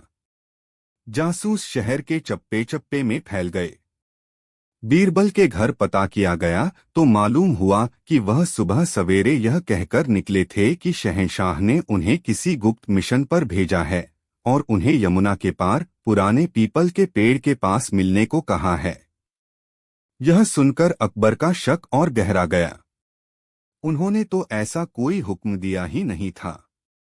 इसका मतलब था कि किसी ने शहंशाह का नाम लेकर बीरबल को धोखा दिया था। यह एक बहुत बड़ी साजिश की तरफ इशारा था। शहंशाह का गुस्सा 7वें आसमान पर पहुंच गया। उन्होंने ऐलान कर दिया कि जो कोई भी बीरबल की खबर लाएगा उसे मुंहमांगा इनाम दिया जाएगा। उधर आगरा से कई कोस दूर एक घने जंगल के बीचों बीच एक पुरानी और वीरान हवेली में बीरबल बंधक बनाए गए थे। उनके हाथ पैर मोटी रस्सियों से बंधे थे और आंखों पर पट्टी बंधी थी। सुबह जब वह शहंशाह के नाम का फर्जी पैगाम पाकर यमुना किनारे पहुंचे थे तो वहां पहले से ही कुछ नकाबपोश लोग घात लगाए बैठे थे। इससे पहले कि बीरबल कुछ समझ पाते, उन लोगों ने उन पर हमला कर दिया और बेहोश करके अपने साथ ले आए। जब बीरबल को होश आया तो उनका सिर भारी हो रहा था। उन्होंने खुद को एक अंधेरे और सीलन भरे कमरे में पाया। हवा में अजीब सी बदबू थी, जैसे चमगादड़ों और सड़ती लकड़ी की गंध मिली हुई हो। उन्होंने अपनी आंखों से पट्टी हटाने की कोशिश की, लेकिन वह बहुत मजबूती से बंधी थी। उन्होंने आवाज लगाई, कोई है? जवाब में एक भारी और कर्कश हंसी सुनाई दी। आखिरकार होश आ ही गया, दरबार के सबसे बड़े अक्लमंद को। बीरबल ने आवाज पहचानने की कोशिश की। यह आवाज जानी पहचानी नहीं लग रही थी। उन्होंने शांत रहने का फैसला किया। घबराने से बात और बिगड़ सकती थी।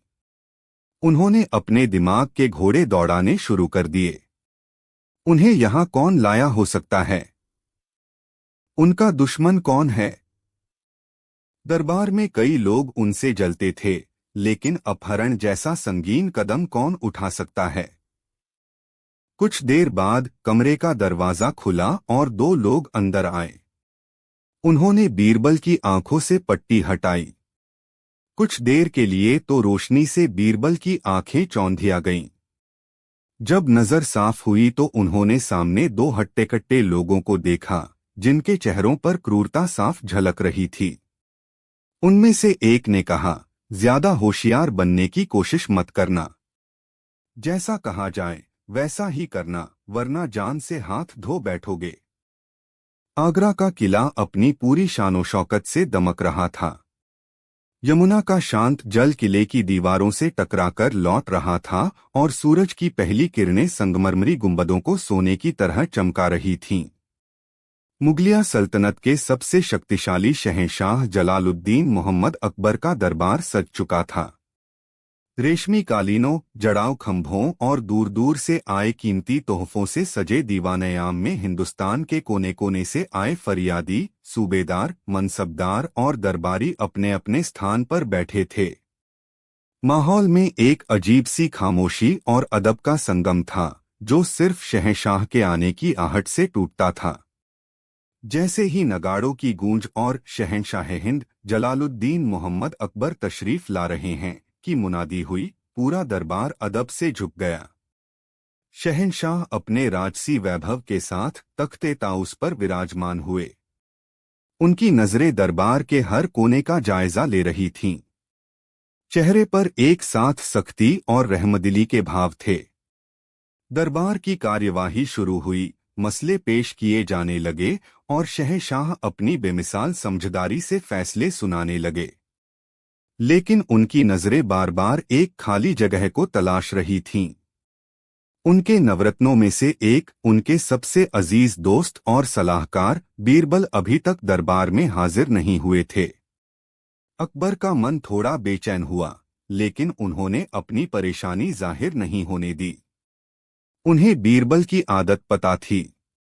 वह अक्सर किसी उलझे हुए मामले की तहकीकात में या किसी गरीब की मदद करने में इतने मशगूल हो जाते थे कि वक्त का ध्यान ही नहीं रहता था। पर आज कुछ अलग था। एक अनजाना सा खटका अकबर के दिल में बैठ गया था। दरबार के दूसरे कोने में कुछ दरबारी एक दूसरे को देखकर कुटिलता से मुस्कुरा रहे थे। ये वो लोग थे जो बीरबल की अक्लमंदी और शहंशाह से उनकी नजदीकी से जलते थे। इनमें सबसे आगे थे शहंशाह के साले साहब मान सिंह के एक दूर के रिश्तेदार हकीम जफरुल्लाह खान, खजांची दौलत राम और सेनापति के सहायक बख्तावर खान। इन तीनों की तिकड़ी हमेशा बीरबल के खिलाफ साजिशें रचती रहती थी।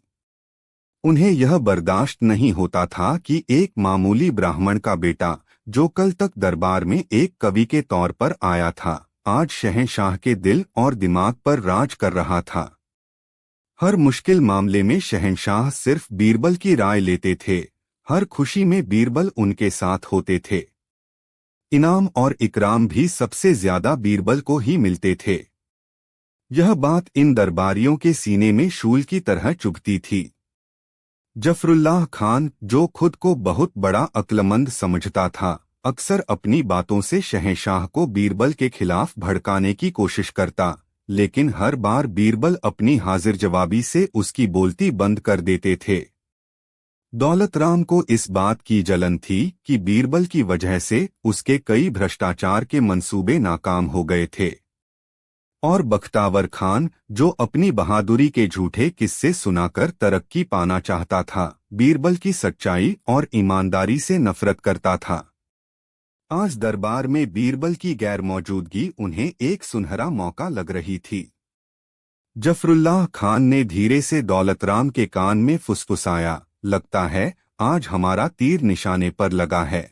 दौलत राम ने अपनी मोटी गर्दन हिलाते हुए कहा, अभी कुछ कहना जल्दबाजी होगी।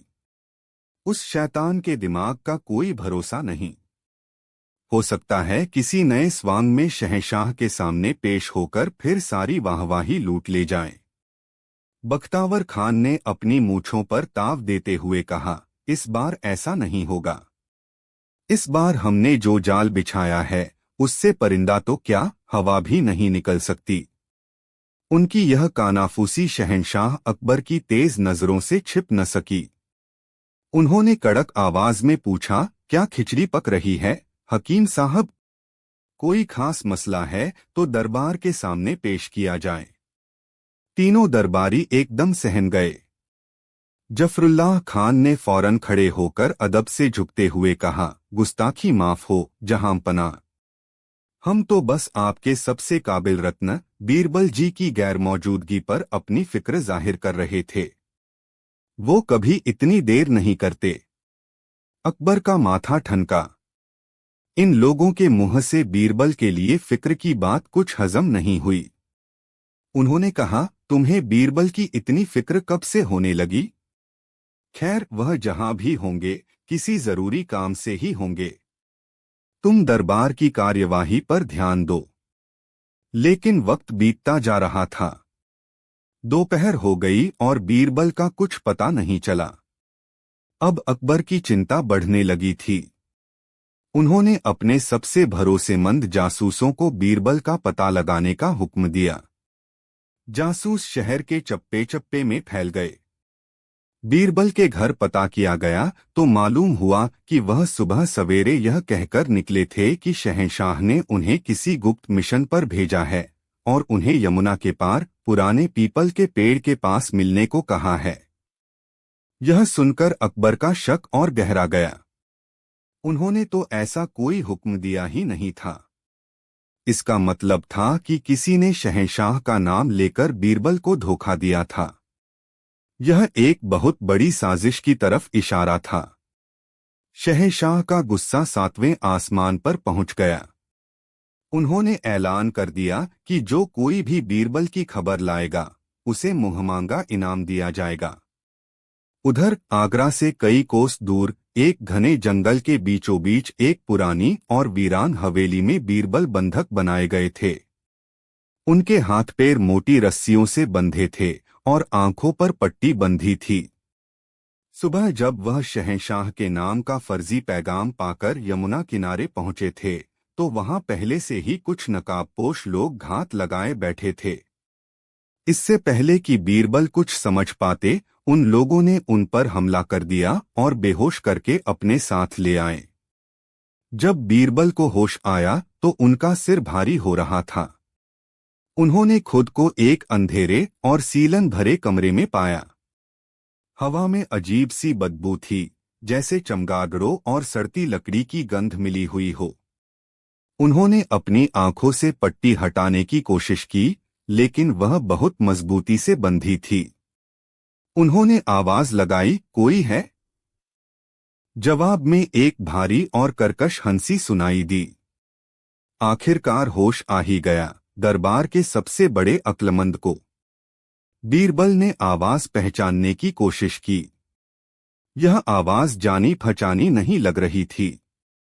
उन्होंने शांत रहने का फैसला किया। घबराने से बात और बिगड़ सकती थी।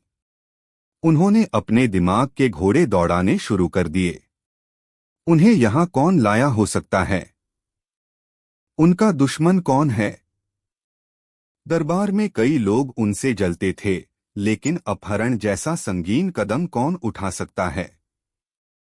कुछ देर बाद कमरे का दरवाजा खुला और 2 लोग अंदर आए। उन्होंने बीरबल की आंखों से पट्टी हटाई। कुछ देर के लिए तो रोशनी से बीरबल की आंखें चौंधिया गईं। जब नजर साफ हुई तो उन्होंने सामने 2 हट्टे-कट्टे लोगों को देखा, जिनके चेहरों पर क्रूरता साफ झलक रही थी।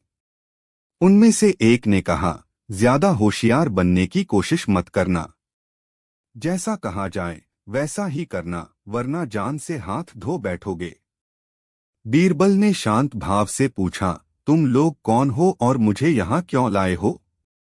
तुम्हें क्या चाहिए? अगर दौलत चाहिए तो तुम गलत जगह आ गए हो। मेरे पास देने के लिए सिवाय मेरी अक्ल के और कुछ नहीं है। दूसरा आदमी हंसा, हमें तुम्हारी अक्ल ही तो चाहिए बीरबल। या यूं कहें कि हमें तुम्हारी अक्ल को ही खत्म करना है। तुम जिसकी वजह से शहंशाह के इतने करीब पहुंच गए हो, उसी अक्ल को हम तुमसे छीन लेंगे। अब बीरबल को मामला समझ आने लगा। यह किसी डाकू या लुटेरे का काम नहीं था। यह एक सोची समझी साजिश थी और इसके तार दरबार से ही जुड़े हुए थे। जरूर यह उन्हीं जलने वाले दरबारियों का काम था। लेकिन यह पता लगाना जरूरी था कि इस साजिश का सरगना कौन है। बीरबल ने कहा, देखो, मैं एक निहत्था आदमी हूं। मुझे मारकर तुम्हें कुछ हासिल नहीं होगा। बेहतर है कि तुम मुझे बताओ कि तुम्हें किसने भेजा है। हो सकता है मैं तुम्हें उससे ज्यादा दे सकूं जितना उसने तुम्हें देने का वादा किया है। पहला आदमी गुस्से में चिल्लाया, चुपचाप बैठा रह। हमें खरीदने की कोशिश मत कर। हमें जो हुक्म मिला है हम वही करेंगे। कुछ दिनों में जब शहंशाह को यकीन हो जाएगा कि तुम मर चुके हो या हमेशा के लिए गायब हो गए हो, तब हम तुम्हारा काम तमाम कर देंगे। तब तक इस अंधेरी कोठरी में अपनी किस्मत पर रोते रहो। यह कहकर दोनों आदमी दरवाजा बंद करके चले गए। बीरबल फिर से अंधेरे में अकेले रह गए। लेकिन उनके दिमाग में अंधेरा नहीं था। वह जानते थे कि उन्हें अपनी जान बचाने के लिए अपनी बुद्धि का ही सहारा लेना होगा। उन्होंने कमरे का जायजा लेना शुरू किया। यह एक छोटा सा तहखाना था, जिसमें एक छोटी सी खिड़की थी जो जमीन से काफी ऊंचाई पर थी और उसमें मोटी सलाखें लगी थीं। दरवाजा भी बहुत मजबूत लकड़ी का बना था। यहां से भाग निकलना लगभग नामुमकिन था। लेकिन बीरबल ने हार नहीं मानी।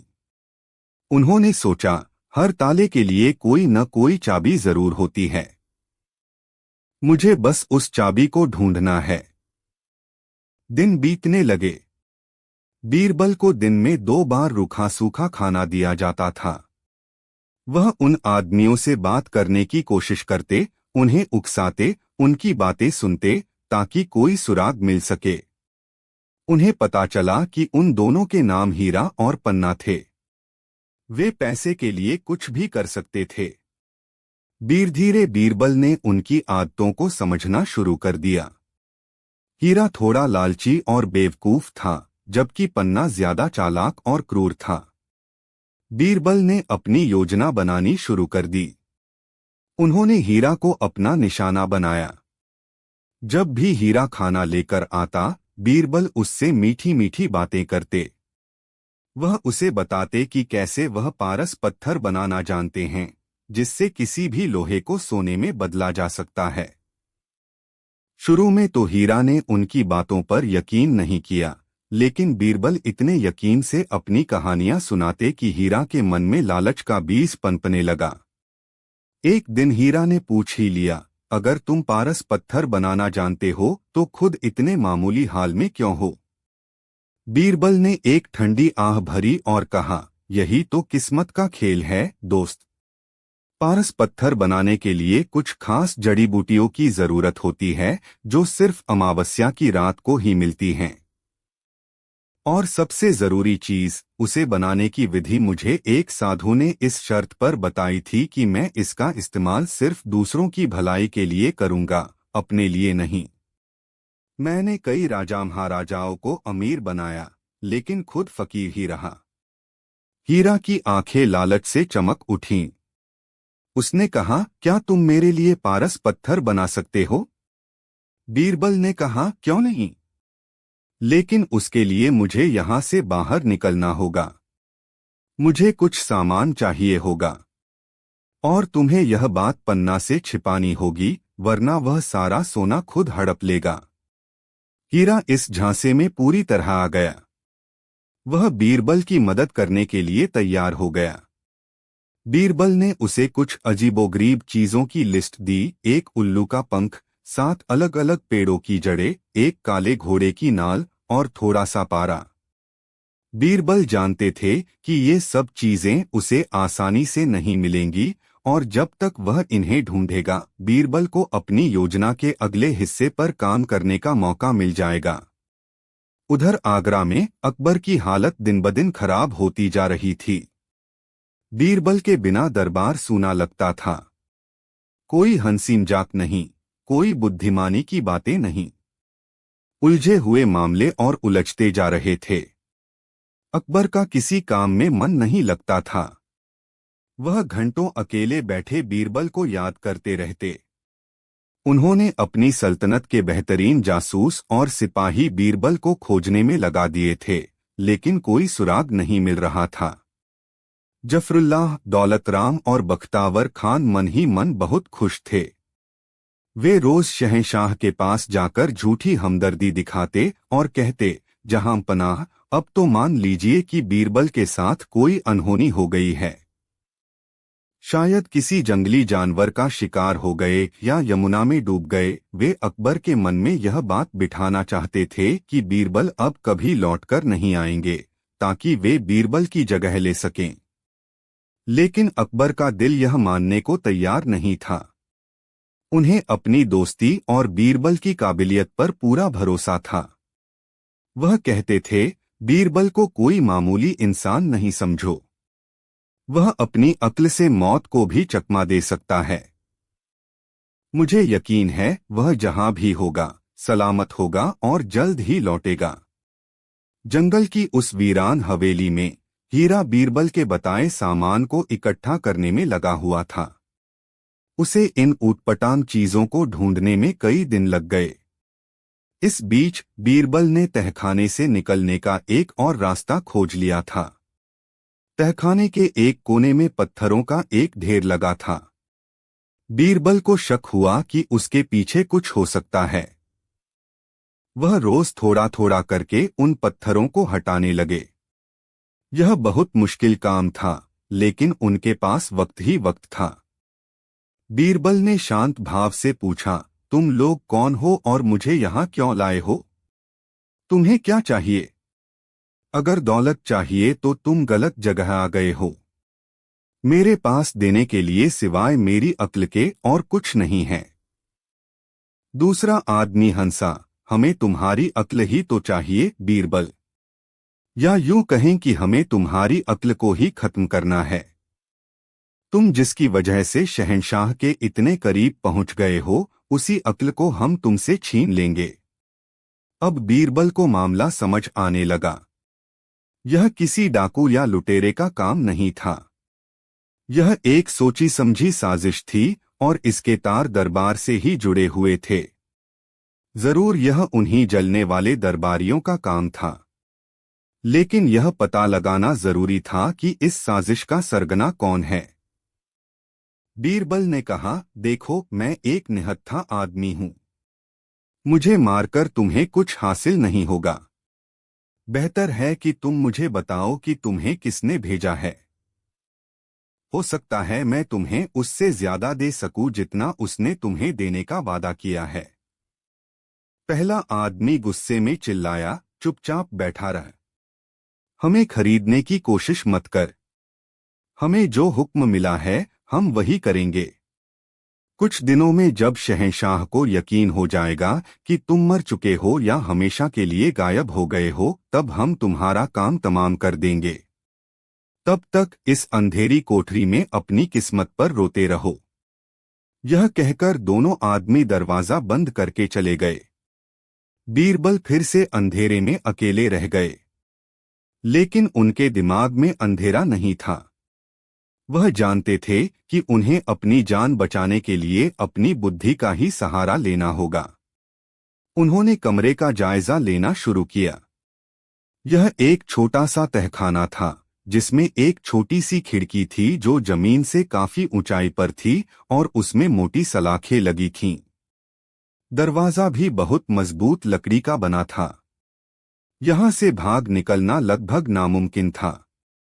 लेकिन बीरबल ने हार नहीं मानी। उन्होंने सोचा, हर ताले के लिए कोई न कोई चाबी जरूर होती है। मुझे बस उस चाबी को ढूंढना है। दिन बीतने लगे। बीरबल को दिन में 2 बार रूखा सूखा खाना दिया जाता था। वह उन आदमियों से बात करने की कोशिश करते, उन्हें उकसाते, उनकी बातें सुनते, ताकि कोई सुराग मिल सके। उन्हें पता चला कि उन दोनों के नाम हीरा और पन्ना थे। वे पैसे के लिए कुछ भी कर सकते थे। धीरे बीरबल ने उनकी आदतों को समझना शुरू कर दिया। हीरा थोड़ा लालची और बेवकूफ था, जबकि पन्ना ज्यादा चालाक और क्रूर था। बीरबल ने अपनी योजना बनानी शुरू कर दी। उन्होंने हीरा को अपना निशाना बनाया। जब भी हीरा खाना लेकर आता, बीरबल उससे मीठी मीठी बातें करते। वह उसे बताते कि कैसे वह पारस पत्थर बनाना जानते हैं, जिससे किसी भी लोहे को सोने में बदला जा सकता है। शुरू में तो हीरा ने उनकी बातों पर यकीन नहीं किया, लेकिन बीरबल इतने यकीन से अपनी कहानियां सुनाते कि हीरा के मन में लालच का बीज पनपने लगा। एक दिन हीरा ने पूछ ही लिया, अगर तुम पारस पत्थर बनाना जानते हो तो खुद इतने मामूली हाल में क्यों हो? बीरबल ने एक ठंडी आह भरी और कहा, यही तो किस्मत का खेल है दोस्त। पारस पत्थर बनाने के लिए कुछ खास जड़ी बूटियों की जरूरत होती है, जो सिर्फ अमावस्या की रात को ही मिलती हैं। और सबसे जरूरी चीज, उसे बनाने की विधि मुझे एक साधु ने इस शर्त पर बताई थी कि मैं इसका इस्तेमाल सिर्फ दूसरों की भलाई के लिए करूंगा, अपने लिए नहीं। मैंने कई राजा महाराजाओं को अमीर बनाया, लेकिन खुद फकीर ही रहा। हीरा की आंखें लालच से चमक उठीं। उसने कहा, क्या तुम मेरे लिए पारस पत्थर बना सकते हो? बीरबल ने कहा, क्यों नहीं, लेकिन उसके लिए मुझे यहां से बाहर निकलना होगा। मुझे कुछ सामान चाहिए होगा। और तुम्हें यह बात पन्ना से छिपानी होगी, वरना वह सारा सोना खुद हड़प लेगा। हीरा इस झांसे में पूरी तरह आ गया। वह बीरबल की मदद करने के लिए तैयार हो गया। बीरबल ने उसे कुछ अजीबोगरीब चीजों की लिस्ट दी, एक उल्लू का पंख, 7 अलग अलग पेड़ों की जड़ें, एक काले घोड़े की नाल और थोड़ा सा पारा। बीरबल जानते थे कि ये सब चीजें उसे आसानी से नहीं मिलेंगी और जब तक वह इन्हें ढूंढेगा बीरबल को अपनी योजना के अगले हिस्से पर काम करने का मौका मिल जाएगा। उधर आगरा में अकबर की हालत दिन-ब-दिन खराब होती जा रही थी। बीरबल के बिना दरबार सूना लगता था। कोई हंसी मजाक नहीं, कोई बुद्धिमानी की बातें नहीं। उलझे हुए मामले और उलझते जा रहे थे। अकबर का किसी काम में मन नहीं लगता था। वह घंटों अकेले बैठे बीरबल को याद करते रहते। उन्होंने अपनी सल्तनत के बेहतरीन जासूस और सिपाही बीरबल को खोजने में लगा दिए थे, लेकिन कोई सुराग नहीं मिल रहा था। जफरुल्लाह, दौलतराम और बख्तावर खान मन ही मन बहुत खुश थे। वे रोज शहंशाह के पास जाकर झूठी हमदर्दी दिखाते और कहते, जहां पनाह, अब तो मान लीजिए कि बीरबल के साथ कोई अनहोनी हो गई है। शायद किसी जंगली जानवर का शिकार हो गए या यमुना में डूब गए। वे अकबर के मन में यह बात बिठाना चाहते थे कि बीरबल अब कभी लौटकर नहीं आएंगे, ताकि वे बीरबल की जगह ले सकें। लेकिन अकबर का दिल यह मानने को तैयार नहीं था। उन्हें अपनी दोस्ती और बीरबल की काबिलियत पर पूरा भरोसा था। वह कहते थे, बीरबल को कोई मामूली इंसान नहीं समझो। वह अपनी अक्ल से मौत को भी चकमा दे सकता है। मुझे यकीन है वह जहां भी होगा सलामत होगा और जल्द ही लौटेगा। जंगल की उस वीरान हवेली में हीरा बीरबल के बताए सामान को इकट्ठा करने में लगा हुआ था। उसे इन ऊटपटांग चीजों को ढूंढने में कई दिन लग गए। इस बीच बीरबल ने तहखाने से निकलने का एक और रास्ता खोज लिया था। तहखाने के एक कोने में पत्थरों का एक ढेर लगा था। बीरबल को शक हुआ कि उसके पीछे कुछ हो सकता है। वह रोज थोड़ा थोड़ा करके उन पत्थरों को हटाने लगे। यह बहुत मुश्किल काम था, लेकिन उनके पास वक्त ही वक्त था। आखिरकार उनकी मेहनत रंग लाई। पत्थरों के ढेर के पीछे एक संकरा रास्ता था, जो शायद किसी पुराने जमाने में गुप्त निकास के तौर पर इस्तेमाल होता होगा। वह रास्ता अंधेरा और तंग था, लेकिन वह आजादी की तरफ जाता था। अब बीरबल को बस सही मौके का इंतजार था। जिस दिन हीरा सारा सामान लेकर आया, उस दिन अमावस्या की रात थी। बीरबल ने कहा, बहुत अच्छे हीरा, अब तुम्हें बस एक और काम करना है। आज आधी रात को जब पन्ना सो जाए तो तुम मुझे इस तहखाने से बाहर निकालना। हम हवेली के पीछे वाले आंगन में चलेंगे और वहां मैं तुम्हारे लिए पारस पत्थर बनाऊंगा। लेकिन याद रखना, इस दौरान तुम्हारे मुंह से एक भी शब्द नहीं निकलना चाहिए, वरना सारी मेहनत बेकार हो जाएगी और पत्थर की जगह राख मिलेगी। लालची हीरा आसानी से मान गया। आधी रात को जब पन्ना गहरी नींद में सो रहा था, हीरा ने चुपके से तहखाने का दरवाजा खोला। बीरबल बाहर निकले। उन्होंने हीरा को आंगन की तरफ जाने का इशारा किया और खुद दूसरी दिशा में मुड़ गए, जहां वह गुप्त रास्ता था। हीरा, जो पूरी तरह बीरबल के निर्देशों का पालन कर रहा था और चुप रहने की कसम खा चुका था, बिना कुछ बोले आंगन की तरफ बढ़ गया। उसे लगा कि बीरबल उसके पीछे पीछे आ रहे हैं। बीरबल तेजी से उस गुप्त रास्ते में घुस गए। वह रास्ता एक लंबी सुरंग में खुलता था और सुरंग का दूसरा सिरा हवेली से काफी दूर जंगल में निकलता था। बीरबल ने पीछे मुड़कर नहीं देखा। वह बस दौड़ते रहे जब तक कि उन्हें जंगल की ताजी हवा महसूस नहीं हुई। वह आजाद थे, लेकिन उनकी मुश्किलें अभी खत्म नहीं हुई थीं। वह एक अनजान जंगल में थे, भूखे प्यासे और कमजोर। आगरा अभी भी बहुत दूर था। उन्हें किसी भी हाल में जल्द से जल्द शहंशाह तक पहुंचना था और अपने गुनहगारों को सजा दिलानी थी। उन्होंने अपनी हिम्मत जुटाई और एक दिशा में चलना शुरू कर दिया। उन्होंने फलों और जंगली कंदमूल खाकर अपनी भूख मिटाई और नदी का पानी पीकर अपनी प्यास बुझाई। कई दिनों की मुश्किल यात्रा के बाद वह एक गांव में पहुंचे। वहां उन्होंने अपना हुलिया बदला, अपनी दाढ़ी बढ़ा ली और एक गरीब किसान के फटे पुराने कपड़े पहन लिए ताकि कोई उन्हें पहचान न सके। गांव वालों से उन्हें पता चला कि शहंशाह अकबर ने अपने सबसे अजीज दोस्त बीरबल को खोजने के लिए जमीन आसमान एक कर दिया है।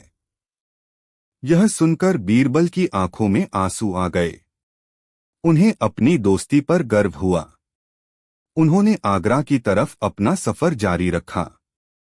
वह जानते थे कि उनके दुश्मन अभी भी उनकी तलाश में होंगे, इसलिए वह बहुत सावधानी से आगे बढ़ रहे थे।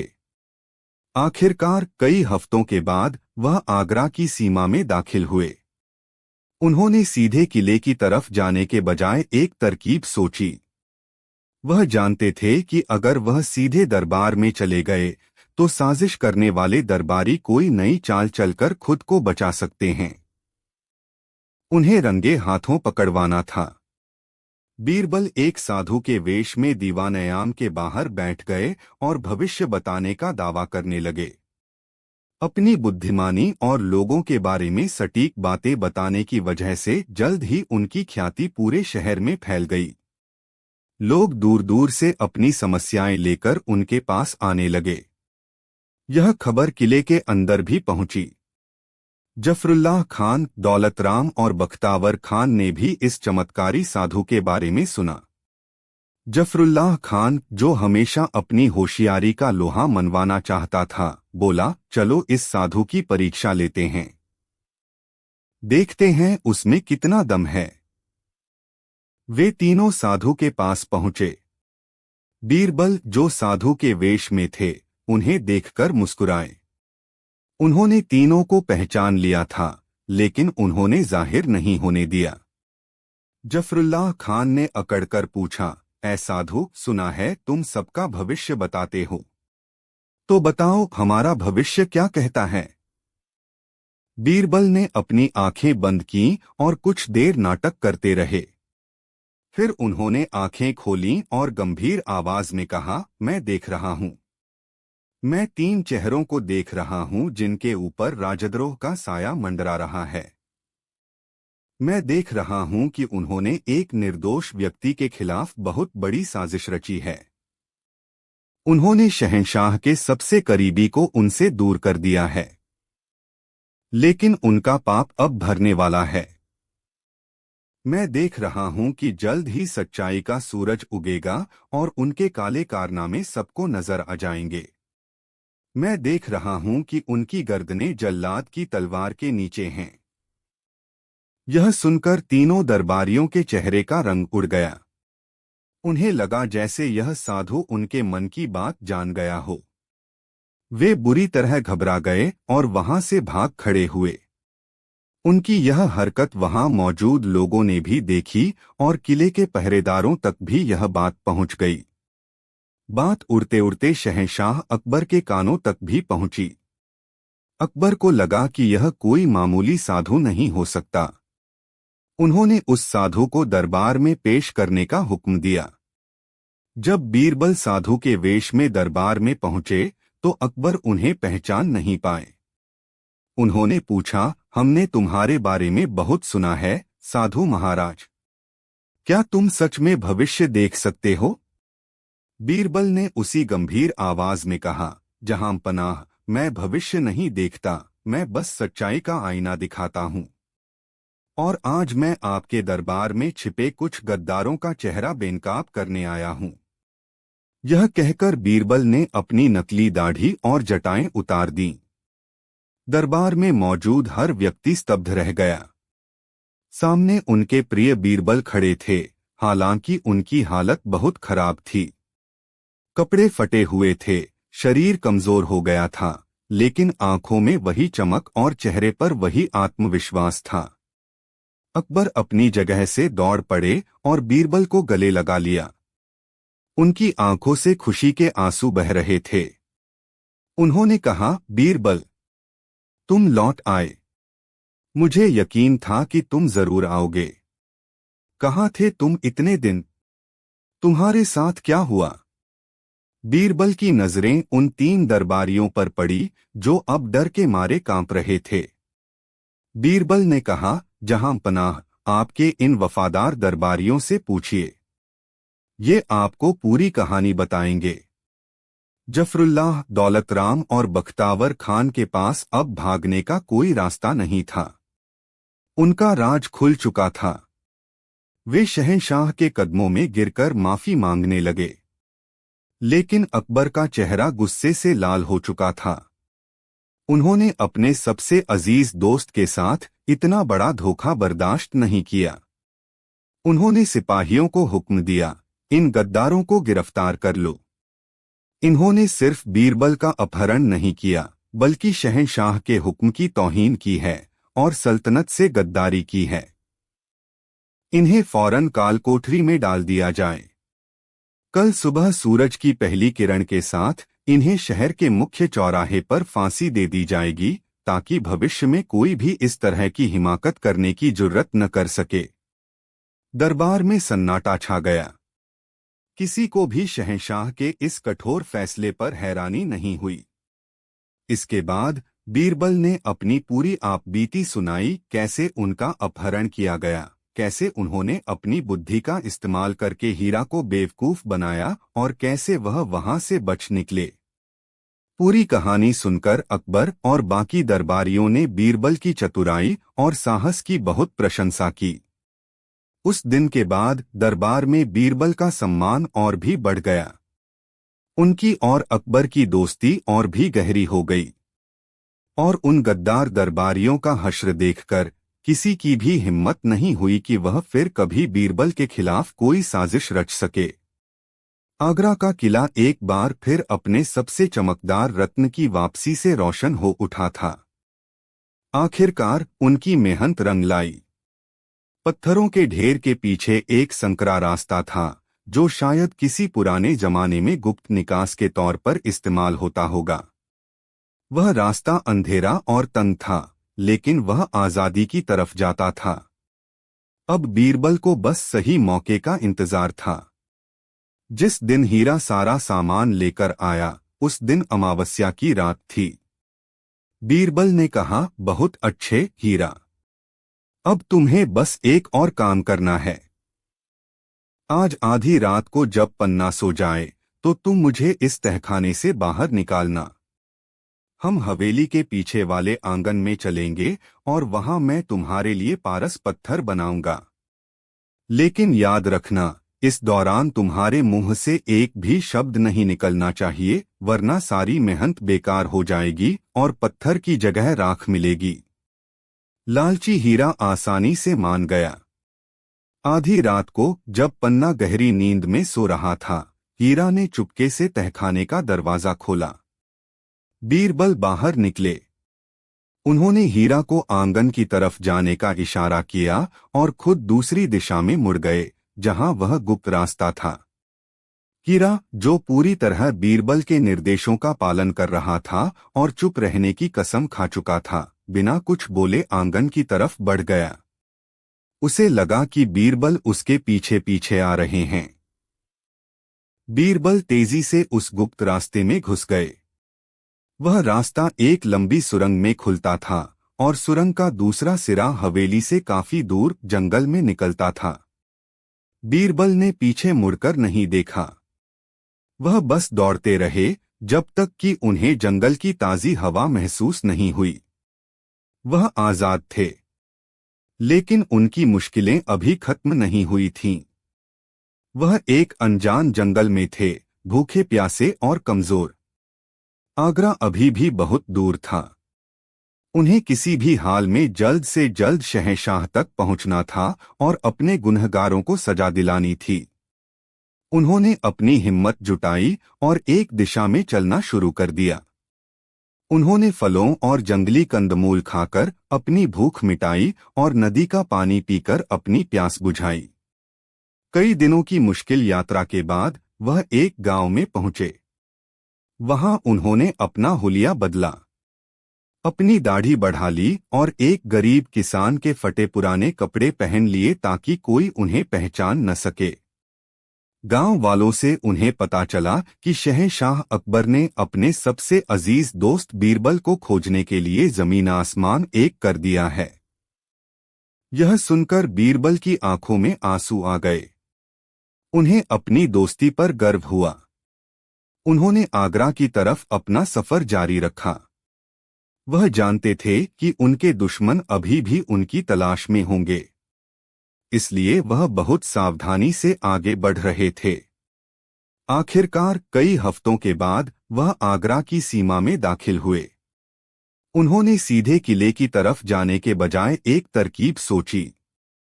वह जानते थे कि अगर वह सीधे दरबार में चले गए तो साजिश करने वाले दरबारी कोई नई चाल चलकर खुद को बचा सकते हैं।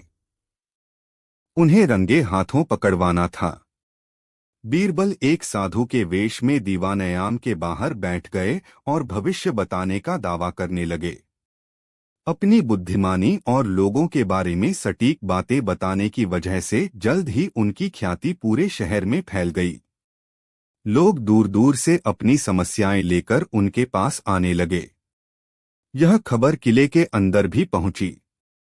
जफरुल्लाह खान, दौलत राम और बख्तावर खान ने भी इस चमत्कारी साधु के बारे में सुना। जफरुल्लाह खान, जो हमेशा अपनी होशियारी का लोहा मनवाना चाहता था, बोला, चलो इस साधु की परीक्षा लेते हैं, देखते हैं उसमें कितना दम है। वे तीनों साधु के पास पहुंचे। बीरबल, जो साधु के वेश में थे, उन्हें देखकर मुस्कुराए। उन्होंने तीनों को पहचान लिया था, लेकिन उन्होंने जाहिर नहीं होने दिया। जफरुल्लाह खान ने अकड़कर पूछा, ऐ साधु, सुना है तुम सबका भविष्य बताते हो, तो बताओ हमारा भविष्य क्या कहता है। बीरबल ने अपनी आंखें बंद कीं और कुछ देर नाटक करते रहे। फिर उन्होंने आंखें खोलीं और गंभीर आवाज में कहा, मैं देख रहा हूं। मैं 3 चेहरों को देख रहा हूं जिनके ऊपर राजद्रोह का साया मंडरा रहा है। मैं देख रहा हूं कि उन्होंने एक निर्दोष व्यक्ति के खिलाफ बहुत बड़ी साजिश रची है। उन्होंने शहंशाह के सबसे करीबी को उनसे दूर कर दिया है, लेकिन उनका पाप अब भरने वाला है। मैं देख रहा हूं कि जल्द ही सच्चाई का सूरज उगेगा और उनके काले कारनामे सबको नजर आ जाएंगे। मैं देख रहा हूं कि उनकी गर्दनें जल्लाद की तलवार के नीचे हैं। यह सुनकर तीनों दरबारियों के चेहरे का रंग उड़ गया। उन्हें लगा जैसे यह साधु उनके मन की बात जान गया हो। वे बुरी तरह घबरा गए और वहां से भाग खड़े हुए। उनकी यह हरकत वहां मौजूद लोगों ने भी देखी और किले के पहरेदारों तक भी यह बात पहुंच गई। बात उड़ते उड़ते शहंशाह अकबर के कानों तक भी पहुंची। अकबर को लगा कि यह कोई मामूली साधु नहीं हो सकता। उन्होंने उस साधु को दरबार में पेश करने का हुक्म दिया। जब बीरबल साधु के वेश में दरबार में पहुंचे तो अकबर उन्हें पहचान नहीं पाए। उन्होंने पूछा, हमने तुम्हारे बारे में बहुत सुना है साधु महाराज, क्या तुम सच में भविष्य देख सकते हो? बीरबल ने उसी गंभीर आवाज में कहा, जहां पनाह, मैं भविष्य नहीं देखता, मैं बस सच्चाई का आईना दिखाता हूं। और आज मैं आपके दरबार में छिपे कुछ गद्दारों का चेहरा बेनकाब करने आया हूं। यह कहकर बीरबल ने अपनी नकली दाढ़ी और जटाएं उतार दीं। दरबार में मौजूद हर व्यक्ति स्तब्ध रह गया। सामने उनके प्रिय बीरबल खड़े थे, हालांकि उनकी हालत बहुत खराब थी। कपड़े फटे हुए थे, शरीर कमजोर हो गया था, लेकिन आंखों में वही चमक और चेहरे पर वही आत्मविश्वास था। अकबर अपनी जगह से दौड़ पड़े और बीरबल को गले लगा लिया। उनकी आंखों से खुशी के आंसू बह रहे थे। उन्होंने कहा, बीरबल, तुम लौट आए। मुझे यकीन था कि तुम जरूर आओगे। कहाँ थे तुम इतने दिन? तुम्हारे साथ क्या हुआ? बीरबल की नजरें उन 3 दरबारियों पर पड़ी जो अब डर के मारे कांप रहे थे। बीरबल ने कहा, जहां पनाह, आपके इन वफादार दरबारियों से पूछिए। ये आपको पूरी कहानी बताएंगे। जफरुल्लाह, दौलतराम और बख्तावर खान के पास अब भागने का कोई रास्ता नहीं था। उनका राज खुल चुका था। वे शहंशाह के कदमों में गिरकर माफी मांगने लगे। लेकिन अकबर का चेहरा गुस्से से लाल हो चुका था। उन्होंने अपने सबसे अजीज दोस्त के साथ इतना बड़ा धोखा बर्दाश्त नहीं किया। उन्होंने सिपाहियों को हुक्म दिया, इन गद्दारों को गिरफ्तार कर लो। इन्होंने सिर्फ बीरबल का अपहरण नहीं किया, बल्कि शहंशाह के हुक्म की तौहीन की है और सल्तनत से गद्दारी की है। इन्हें फौरन काल कोठरी में डाल दिया जाए। कल सुबह सूरज की पहली किरण के साथ इन्हें शहर के मुख्य चौराहे पर फांसी दे दी जाएगी, ताकि भविष्य में कोई भी इस तरह की हिमाकत करने की जुर्रत न कर सके। दरबार में सन्नाटा छा गया। किसी को भी शहंशाह के इस कठोर फैसले पर हैरानी नहीं हुई। इसके बाद बीरबल ने अपनी पूरी आपबीती सुनाई, कैसे उनका अपहरण किया गया, कैसे उन्होंने अपनी बुद्धि का इस्तेमाल करके हीरा को बेवकूफ बनाया और कैसे वह वहां से बच निकले। पूरी कहानी सुनकर अकबर और बाकी दरबारियों ने बीरबल की चतुराई और साहस की बहुत प्रशंसा की। उस दिन के बाद दरबार में बीरबल का सम्मान और भी बढ़ गया। उनकी और अकबर की दोस्ती और भी गहरी हो गई। और उन गद्दार दरबारियों का हश्र देखकर किसी की भी हिम्मत नहीं हुई कि वह फिर कभी बीरबल के खिलाफ कोई साजिश रच सके। आगरा का किला एक बार फिर अपने सबसे चमकदार रत्न की वापसी से रोशन हो उठा था।